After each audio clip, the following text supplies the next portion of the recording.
എല്ലാവർക്കും മസ്ജിദ് റഹ്മ മഹല്ല് ഫെഡറേഷൻ്റെ ഊഷ്മളമായ അഭിവാദ്യങ്ങൾ അർപ്പിക്കുകയാണ്.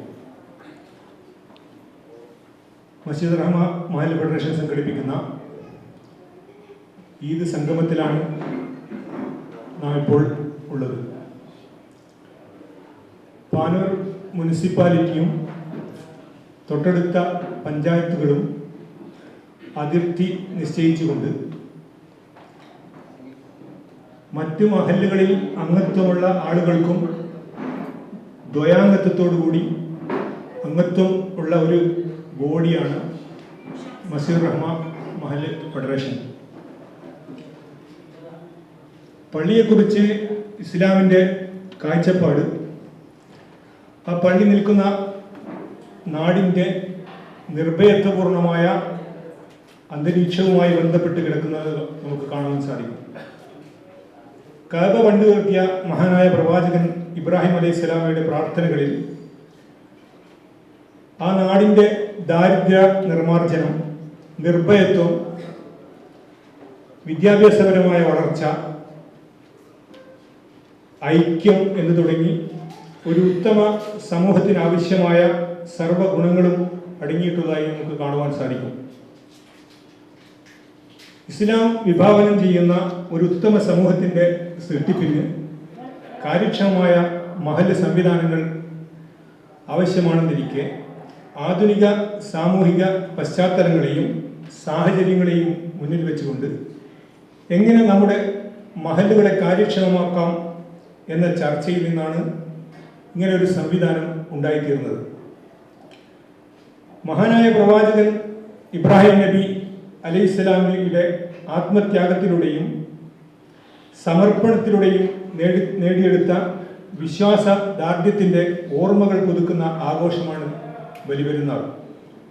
ലോകത്തെങ്ങുമുള്ള വിശ്വാസി സമൂഹം പ്രവാചകൻ ഇബ്രാഹിം കുടുംബത്തിൻ്റെ ആവേശോജ്വലമായ സ്മരണകൾ അയവിറക്കുന്ന സുമോഹനമായ ഒരു സന്ദർഭം കൂടിയാണിത്. ആ മാതൃകാ കുടുംബത്തിൻ്റെ ഓർമ്മകൾ വിശ്വാസത്തിൻ്റെ കരുത്തിന് മൂർച്ച കൂട്ടാൻ ഏറെ പര്യാപ്തമാണ്.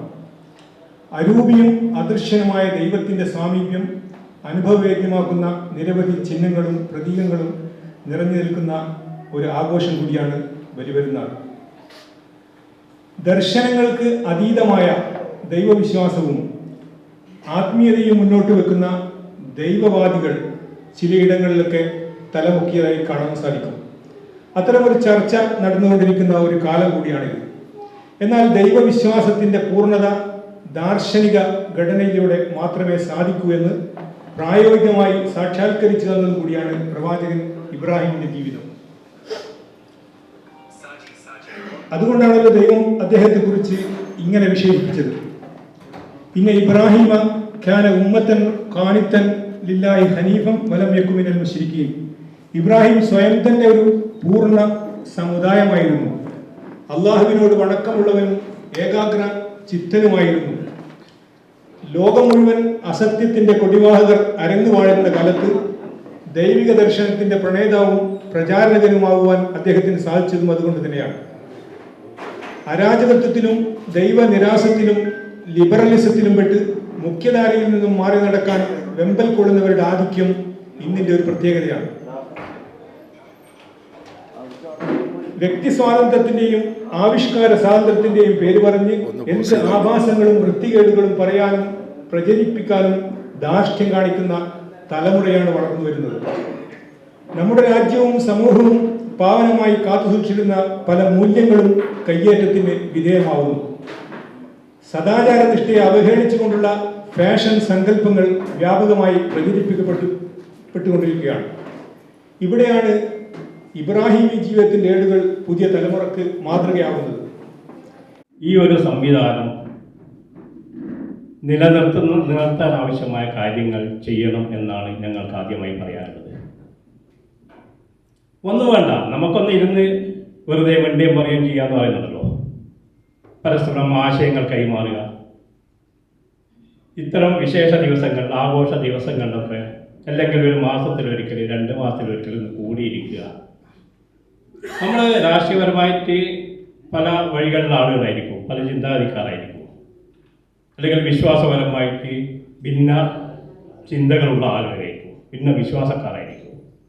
പക്ഷേ നമ്മൾ ഈ കൂടിയിരിക്കൽ അതിലൊന്നും ഒരു തടസ്സമാവാൻ പാടില്ല എന്നാണ് ഞങ്ങൾ മനസ്സിലാക്കുന്നത്. ഈ പാനൂര് നമുക്കറിയാമല്ലോ, ഇപ്പോഴത്തെ അവസ്ഥ വളരെ ശാന്തമായി സമാധാനത്തോടുകൂടി കഴിയുന്ന ഒരു പ്രദേശമായി ഇപ്പം മാറിയിരിക്കുകയാണ്. നേരത്തെ ഇങ്ങനെയായിരുന്നില്ല ഇവിടുത്തെ പാനൂരിൻ്റെ അവസ്ഥ. ആ സ്നേഹവും സമാധാനവും കൂടുതൽ അടുപ്പിക്കാനും അതിനെ പ്രോത്സാഹിപ്പിക്കാനും വേണ്ടി ഈ ഒരു കൂട്ടായ്മ സാധിക്കേണ്ടതുണ്ട്. അതിനെതിരായിട്ട് വരുന്ന എന്തെങ്കിലും ചലനങ്ങളോ ഭ്രമങ്ങളോ ഉണ്ടായിക്കഴിഞ്ഞാൽ അത് തടയാൻ, മുടയിൽ നിന്ന് തന്നെ മുടിക്കളയാൻ ഈ ഒരു സംവിധാനത്തിന് സാധ്യമാവേണ്ടതുണ്ട്. നേരത്തെ ഇവിടെ അക്ഷരക്കൂട്ടും സാംസ്കാരിക കൂട്ടായ്മ എന്നൊക്കെ പറഞ്ഞ് ചിലത്തില്ല, അതൊക്കെ നിശ്ചലമാണ്. അല്പം പ്രവർത്തിക്കുന്നത് എനിക്ക് തോന്നുന്നത് സ്വാതന്ത്ര്യ സ്പർശം മേലാങ്കോട് അത് കുറച്ച് നന്നായിട്ട് പ്രവർത്തിക്കുന്നു. ആ ഒരു മാതൃക നമുക്ക് ഇവിടെ പുനഃസ്ഥാപിക്കേണ്ടതുണ്ട്. അതിന് നിങ്ങൾ മുൻകൈ എടുക്കണം എന്നാണ് ഞങ്ങൾക്ക് ആദ്യമായിട്ട് പറയാനുള്ളത്.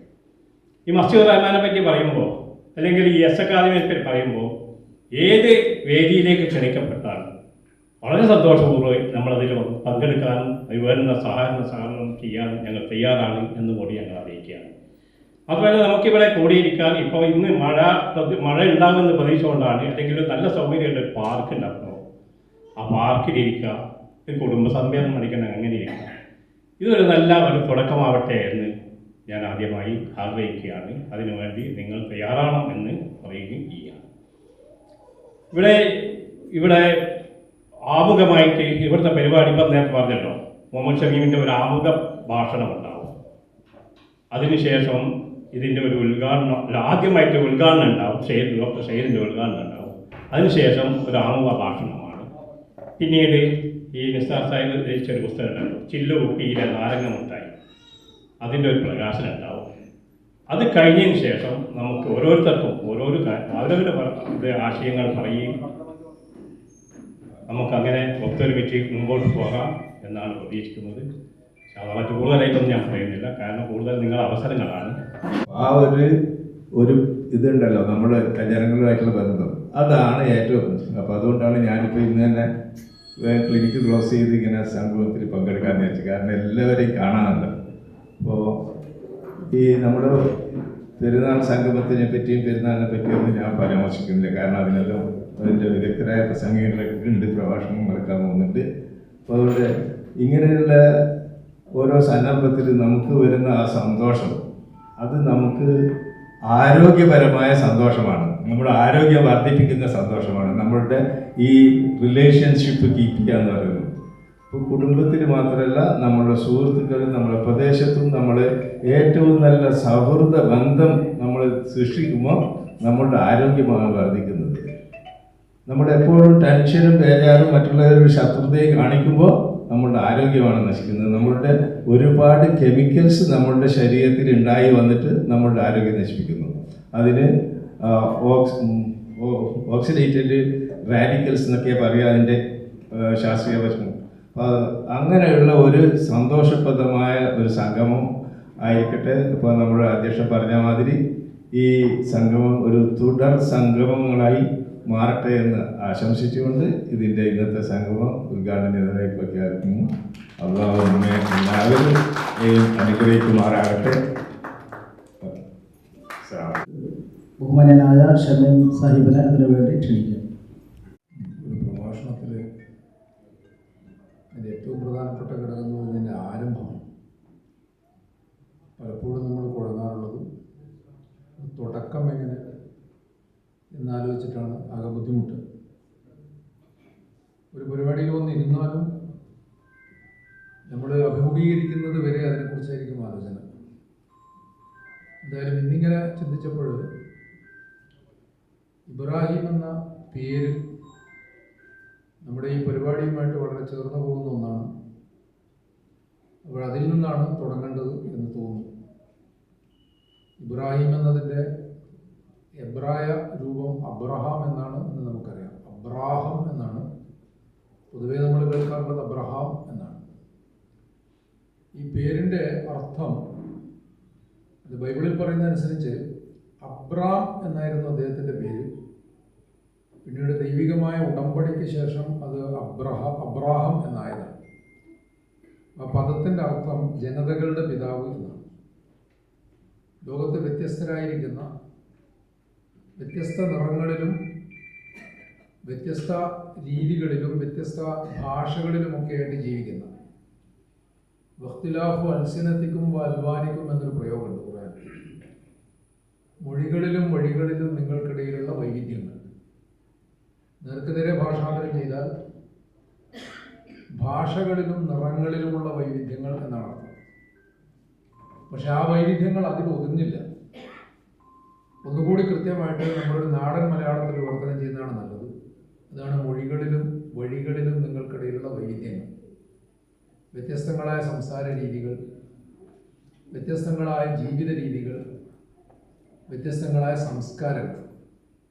അപ്പോൾ ഇങ്ങനെ പലതായിട്ട് കാണുന്ന മനുഷ്യർക്കിടയിലുള്ള ഒരു ഒരുമയുണ്ട്.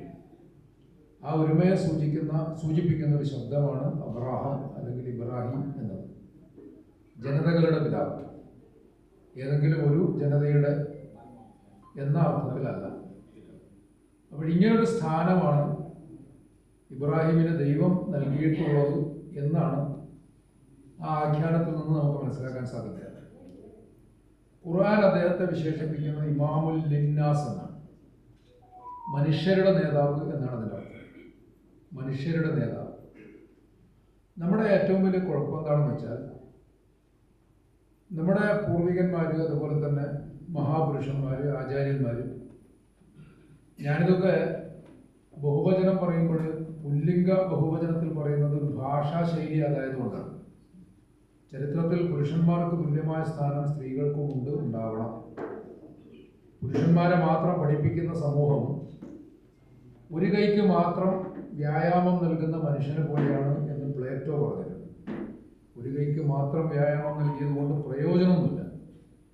അതുപോലെയാണ് ആണുങ്ങളെ മാത്രം പഠിപ്പിക്കുന്ന സമൂഹം.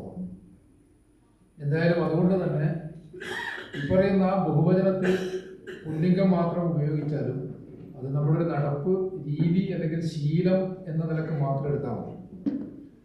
അപ്പോൾ ആ മഹാപുരുഷന്മാർ, ആചാര്യന്മാർ, പുരുഷൻ എന്നതിന് മനുഷ്യൻ നടത്തണ്ട കേട്ടോ. വടക്കൻ പാട്ടുകൾ പോലെ തെക്കൻ പാട്ടുകൾ എന്നൊരു നാടൻ പാട്ട് രീതിയുണ്ട്. അതിൽ ഒരു പ്രധാന കഥാപാത്രം, നമ്മളിവിടുത്തെ ചേകവന്മാരെ പോലെ പ്രധാന കഥാപാത്രത്തിൻ്റെ പേര് പുരുഷോത്തമ എന്നാണ്. പുരുഷോത്തമ എന്ന് പറഞ്ഞാൽ ഒരു സ്ത്രീ കഥാപാത്രം. അപ്പോഴെന്തായാലും നമ്മൾ ഓരോരുത്തരും അവരവരുടെ സ്വന്തമാക്കുക എന്നൊരു പ്രവണത. അതുകൊണ്ടാണ് ഒരു കൂട്ടർ മറ്റൊരു കൂട്ടരെ പറ്റി തികച്ചും അജ്ഞരായി മാറുന്നത് എന്ന് കാണുന്നത്. ഇവിടുത്തെ സനാതന ഹൈന്ദവ ധർമ്മത്തെ സംബന്ധിച്ച് മറ്റുള്ളവർക്ക് ഒന്നും അറിയില്ലെങ്കിൽ അതിൻ്റെ പ്രധാന ഉത്തരവാദികൾ മറ്റുള്ളവരല്ല, ഹിന്ദുക്കൾ തന്നെയാണ്. അതുപോലെ തന്നെ ക്രൈസ്തവ ധർമ്മത്തെ സംബന്ധിച്ച് മറ്റുള്ളവർക്ക് യാതൊന്നും അറിയില്ലെങ്കിൽ അതിൻ്റെ ഉത്തരവാദികൾ ക്രിസ്ത്യാനികളാണ്. ഇസ്ലാമിനെ സംബന്ധിച്ച് മറ്റാർക്കും ഒന്നും അറിയില്ല എന്നുണ്ടെങ്കിൽ അതിൻ്റെ ഉത്തരവാദികൾ മുസ്ലിങ്ങളുമാണ്. എല്ലാം എല്ലാവർക്കും ഉള്ളതാണ് എന്ന ഒരു കാഴ്ചപ്പാട് നമ്മൾ പ്രത്യേകമായിട്ട് ഉണ്ടാക്കിയെടുക്കേണ്ടത്. അതിനുകൂടി സഹായകമായ സ്വഭാവത്തിലാണ് ഇത്തരം വിശേഷണങ്ങൾ ഖുർആനിൽ പറയുന്നത് എന്നാണ് ഞാൻ മനസ്സിലാക്കുന്നത്. അതാണ് ഈ ഇമാമുൽ ലിന്നാസ്. അന്നാസ് എന്ന് പറഞ്ഞാൽ യാതൊരു തരത്തിലുള്ള വ്യത്യാസങ്ങളും ഇല്ലാത്ത വിധം മനുഷ്യർ എന്ന് മാത്രമാണ് അതിൻ്റെ അർത്ഥം. അന്നാസ് എന്ന ശബ്ദത്തിൻ്റെ അർത്ഥം അതാണ്. അതുമായി ബന്ധപ്പെട്ട് കുറേ പരാമർശങ്ങൾ വിശുദ്ധ ഖുർആനിലും മറ്റുമൊക്കെ ഉള്ളത് ഞാൻ കൂടുതലായി വിശദീകരിക്കുന്നില്ല. നമുക്ക് കുറഞ്ഞ സമയത്തിനകത്ത് തീർക്കേണ്ട ഒരു പരിപാടിയാണ്. അതുകൊണ്ട് ഇബ്രാഹിമിനെ നമ്മൾ അനുസ്മരിക്കുമ്പോൾ ആ ഒരു അനുസ്മരണം, ആ ഒരു പേര് തന്നെയാണ് ഇതുപോലൊരു സുഹൃത്ത് സംഗമത്തിന് നല്ലൊരു തുടക്കം എന്ന് ഞാൻ സൂചിപ്പിച്ചത് അക്കാരണത്താലാണ് എന്ന് കാണുന്നത്. ഇനി ഈ ബലിപെരുന്നാളുമായി ബന്ധപ്പെട്ടിട്ടുള്ള സന്ദേശം എന്താണ്? ഇതിൻ്റെ പേരിൽ തന്നെ ബലി ഉണ്ട്. ബലി എന്ന് പറയുന്നത് പൊതുവെ ഒരു ദുരാചാരമായിട്ട് പരിഗണിക്കപ്പെടാറുണ്ട്. നേരത്തെ നരബലി ഉണ്ടായിരുന്നു. നരബലി ഇപ്പോൾ അത്ര വ്യാപകമായിട്ടില്ല എന്നേ പറയാൻ പറ്റുള്ളൂ. ഉണ്ട് എന്നുള്ളത് ധാരാളമായിട്ട് ആധുനിക കാലത്ത് പോലും ചില വാർത്തകളിലൂടെ നമ്മൾ മനസ്സിലാക്കുന്നതാണ്. അപ്പോൾ കൂടുതൽ പരിഷ്കരിച്ചപ്പോൾ നരബലി ഒഴിവാക്കിയിട്ട് മൃഗബലി എന്നാൽ അങ്ങനെ ഒരു ബലിയല്ല യഥാർത്ഥത്തിൽ ഇബ്രാഹിം നടത്തിയത് എന്നും കാണാം. അദ്ദേഹത്തെ സംബന്ധിച്ച് ബൈബിളിലും ഖുർആനിലും പറയുന്ന കഥയനുസരിച്ച് അദ്ദേഹം ഒരിക്കലൊരു സ്വപ്നം കണ്ടത്. ആ സ്വപ്നം ഒരു വെളിപാടാണെന്ന് അദ്ദേഹം മനസ്സിലാക്കി. അത് വെളിപാടായിരുന്നു താൻ. സ്വന്തം മകനെ അള്ളാഹുവിന് വേണ്ടി ബലിയർപ്പിക്കുന്നതായിട്ടാണ് ആ സ്വപ്നം. അങ്ങനെ അദ്ദേഹം മകനോട് ചോദിച്ചു. ഖുർആനിൽ അതും പറയുന്നുണ്ട്. മകനെ അടുത്ത് വിളിച്ചിരുത്തിയിട്ട് ഞാനിങ്ങനൊരു സ്വപ്നം കണ്ടിട്ടുണ്ട്, നിന്റെ അഭിപ്രായം എന്താണെന്ന് ചോദിച്ചു. വളരെ ജനാധിപത്യപരമായിട്ട്. ഞാനിങ്ങനൊരു സ്വപ്നം കണ്ടിട്ടുണ്ട്, അതുകൊണ്ട് നീ വരണം എന്ന് കൽപ്പിക്കുകയല്ല ചെയ്തു. നിന്റെ അഭിപ്രായം എന്താണ് എന്ന് മകനോട് ചോദിച്ചപ്പോൾ മകൻ പറഞ്ഞു, താങ്കളോട് റബ്ബ് അങ്ങനെ ഒരു കൽപ്പന പുറപ്പെടുവിച്ചിട്ടുണ്ടെങ്കിൽ ഞാനതിന് വിധേയനാണ്, ഞാനതിന് തയ്യാറാണ് എന്ന് പറഞ്ഞുകൊണ്ട് ഇറങ്ങി പുറപ്പെട്ടതായിട്ടാണ് ഖുർആൻ പറയുന്നത്. അങ്ങനെ ബലിപീഠത്തിൽ വാൾ ഉയർത്തിയ സമയത്ത് ഇബ്രാഹിമിനുണ്ടാകുന്ന ഒരു വെളിപാട് കത് സ്വദ്ദഖത്ത റുഇയ എന്നാണ്. നിന്റെ സ്വപ്നം നീ പൂർത്തീകരിച്ച് കഴിഞ്ഞു. അതൊരു വിദൂര ഭൂതകാല പ്രയോഗമാണ്. അപ്പൊ അതിൽ നിന്ന് മനസ്സിലാക്കേണ്ടത്, അഥവാ ഞാൻ മനസ്സിലാക്കുന്നത്, യഥാർത്ഥത്തിൽ ഇബ്രാഹിം കണ്ടത് കുഞ്ഞിനെ ബലി കൊടുക്കണം എന്ന കൽപ്പന ആയിരുന്നില്ല. മറിച്ച് തൻ്റെ കുടുംബത്തെ അടക്കം അള്ളാഹുവിന്റെ മാർഗത്തിൽ സമർപ്പിച്ചൊരു വ്യക്തിയാണ് ഇബ്രാഹിം. ആ സമർപ്പണം അള്ളാഹു സ്വീകരിച്ചിരിക്കുന്നു. ആ സമർപ്പണം അള്ളാഹു സ്വീകരിച്ചതിന്റെ അടയാളമാണ് യഥാർത്ഥത്തിൽ ആ സ്വപ്നം. അതുകൊണ്ടാണ് ഇങ്ങനൊരു വിദൂര ഭൂതകാല പ്രയോഗം കത് സ്വദ്ദഖത്ത റുഇയ, നിന്റെ സ്വപ്നം നീ പൂർത്തീകരിച്ച് കഴിഞ്ഞിട്ടുണ്ട് എന്ന ഒരു അരുളപ്പാടുണ്ടായത് എന്നുള്ളതാണ് ബലിയുമായി ബന്ധപ്പെട്ട ഒന്നാമത്തെ പാഠം. രണ്ടാമത്തെ പ്രധാനപ്പെട്ട പാഠം, വാളുയർത്തിയപ്പോൾ ബൈബിളിലുള്ള പ്രയോഗം അനുസരിച്ച് ബാലനെ കൊല്ലരുത് എന്നാണ് കൽപ്പന വന്നത്. ബാലനെ കൊല്ലരുത്. അപ്പോൾ സ്വാഭാവികമായിട്ടും ഇതിന്റെ പാഠം എന്താണെന്ന് വെച്ചാൽ മനുഷ്യനെ കൊല്ലരുത് തന്നെയാണ്. മനുഷ്യനെ കൊല്ലരുത്. അന്ന് പേഗൻ മതസമ്പ്രദായങ്ങളിലൊക്കെ നരബലി സാർവത്രികമായിരുന്നു. അതുകൊണ്ട് തന്നെ ഇങ്ങനൊരു സ്വപ്നം കണ്ടപ്പോൾ ഇബ്രാഹിമിന് യാതൊരു ആശയക്കുഴപ്പവും ഉണ്ടായില്ല. അതേസമയം പടച്ച തമ്പുരാൻ കൽപ്പിച്ചത് അങ്ങനെയൊന്നും പാടില്ല, നരബലി പാടില്ല. എന്നിട്ട് പകരമായിട്ട് നിശ്ചയിച്ചതാണ് ഒരാട്ടിനെ അറുത്തിട്ട് നീ ദാനം ചെയ്യണം. ഇവിടെ പ്രത്യേകം പറയുന്നത് ഒരിക്കലും ബലിമൃഗത്തിന്റെ മാംസമോ രക്തമോ അള്ളാഹുവിലേക്ക് എത്തില്ല. വലാകിൻ യനാലുഹു തഖ്വാ മിൻകും, നിങ്ങളുടെ വിശുദ്ധി മാത്രമാണ് അള്ളാഹുവിലേക്ക് എത്തുക. അപ്പോൾ അതുകൊണ്ട് കൽപ്പിച്ചത് എന്താണെന്ന് വെച്ചാൽ നീ അറുത്തിട്ട് മനുഷ്യർക്ക് മാംസം ഭക്ഷിക്കാൻ വേണ്ടി ദാനം ചെയ്യണം. മാംസം എന്ന് പറയുന്നത് മനുഷ്യന്റെ പണ്ടേയുള്ള ഒരു ഭക്ഷണ സമ്പ്രദായമാണ് എന്ന് നമുക്കറിയാം. ഒരാള് വെജിറ്റേറിയൻ ആവണോ നോൺ വെജിറ്റേറിയൻ ആവണോ ഇനി തനി വീഗൻ ആവണോ എന്നുള്ളതൊക്കെ അവരവരുടെ തീരുമാനമാണ് എന്നുള്ള കാര്യത്തിൽ സംശയമൊന്നുമില്ല. അതേസമയം പൊതുവെ മനുഷ്യന്റെ ചരിത്രം പരിശോധിച്ചാൽ മനുഷ്യൻ മാംസം ഭക്ഷിക്കാറുണ്ട്, ഭക്ഷിച്ചിട്ടുണ്ട്. ഇപ്പോൾ ഭക്ഷ്യപദാർത്ഥം ആളുകൾക്ക് ദാനം ചെയ്യുക എന്ന് പറയുന്നത് വഴി ഒരു കമ്മിറ്റ്മെന്റ്, സമൂഹത്തോടുള്ള ഒരു കമ്മിറ്റ്മെന്റ് ഉണ്ടാക്കിയെടുക്കുക എന്നുള്ളതാണ് അതിൽ ഉദ്ദേശിക്കപ്പെട്ടിട്ടുള്ളത് എന്നും കാണാൻ സാധിക്കും. അങ്ങനെ ആ സംഭവം തന്നെ മൊത്തത്തിൽ പരിശോധിക്കുമ്പോൾ അത് മാനവികതയുടെ, അത് ദൈവിക സമർപ്പണത്തിന്റെ മാത്രമല്ല മാനവികതയുടെ ഒരു വലിയ പാഠമായിട്ട് മാറുന്നു എന്ന് തിരിച്ചറിയാൻ സാധിക്കും. അതിന്റെ അനുസ്മരണമാണ് യഥാർത്ഥത്തിൽ ബലിപെരുന്നാൾ എന്ന് പറയുന്നത്. ബലിപെരുന്നാൾ അല്ലെങ്കിൽ ഈദുൽ അദ്ഹ. പണ്ടൊക്കെ മലയാളത്തിൽ വലിയ പെരുന്നാൾ എന്നൊരു പ്രയോഗം ഉണ്ടായിരുന്നു. ഇപ്പോൾ അങ്ങനെ ഒരു പ്രയോഗം വ്യാപകമായിട്ട് കാണുന്നില്ല. വലിയ പെരുന്നാളാണ്, മറ്റത് ചെറിയ പെരുന്നാളാണ്. ഒരു മാസത്തെ പ്രധാനുഷ്ഠാനത്തിന് ശേഷമുള്ള പെരുന്നാൾ, അത് ഈദുൽ ഫിത്തർ എന്ന് പറഞ്ഞാൽ അതിൻ്റെ അർത്ഥം നോമ്പ് പെരുന്നാൾ എന്നാണ്, അല്ലെങ്കിൽ നോമ്പ് അവസാനിപ്പിക്കുന്ന പെരുന്നാൾ എന്നാണ്. എന്നാൽ നമ്മുടെ ഭാഷയിൽ അതിനുള്ള പേര് ചെറിയ പെരുന്നാൾ. നമ്മുടേതായിട്ട് കുറേ വാക്കുകൾ അങ്ങനെ ഉണ്ടാക്കി വെച്ചിട്ടുണ്ട്. നല്ലതാണ്, മലയാളത്തിലുള്ള നല്ല മനോഹരമായ വാക്കുകൾ. ചെറിയ പെരുന്നാൾ എന്ന അർത്ഥത്തിലുള്ള പ്രയോഗം ലോകത്ത് വേറെ ഏതെങ്കിലും ഭാഷയിലുണ്ടോ എന്ന് എനിക്കറിയില്ല. അതേസമയം നമുക്കത് ചെറിയ പെരുന്നാളാണ്. കാരണം കുറെ കൂടി വലിയ പെരുന്നാൾ ഇനി വരാനിരിക്കുന്നു. അതാണ് ബലിപെരുന്നാൾ. സമർപ്പണം എന്ന് പറയുന്ന ഒരു ആശയം പൂർത്തിയാകുന്നത് ഈ ബലിപെരുന്നാളോട് കൂടിയാണ് എന്ന നിലക്കും ആവാം അത് എന്നുള്ളതാണ് നമ്മൾ കാണുന്നത്. അങ്ങനെ ചെറുതും വലുതുമായിട്ട് നമ്മൾ 2 പെരുന്നാൾ ആഘോഷിക്കുന്നുണ്ട്. ഈ 2 പെരുന്നാളിൻ്റെയും സന്ദേശം ഇതൊക്കെ തന്നെയാണ്. മനുഷ്യർ എന്ന നിലക്ക് എല്ലാവരും സമരായിരിക്കുക എന്നുള്ളത് തീർച്ചയായിട്ടും ഖുർആന്റെ വലിയൊരു പാഠമാണ്, എല്ലാ വേദഗ്രന്ഥങ്ങളുടെയും പാഠമാണ് എന്ന് ഞാൻ മനസ്സിലാക്കും. ആ ഒരു സൗഹൃദവും സ്നേഹവും സ്ഥാപിക്കുക, വളർത്തുക എന്നുള്ളതാണ് ഇതിൽ ഏറ്റവും പ്രധാനപ്പെട്ട സന്ദേശം അല്ലെങ്കിൽ ഉദ്ദേശം എന്ന് പറയുന്നത് എന്നതാണ് കാണുന്നത്. ഇനി അതിനും അപ്പുറം കുറച്ചുകൂടി ആഴത്തിൽ ഇബ്രാഹിമിന്റെ ചരിത്രം പരിശോധിച്ചാൽ അതിൽ വേറെയും ചില വശങ്ങളുണ്ട്.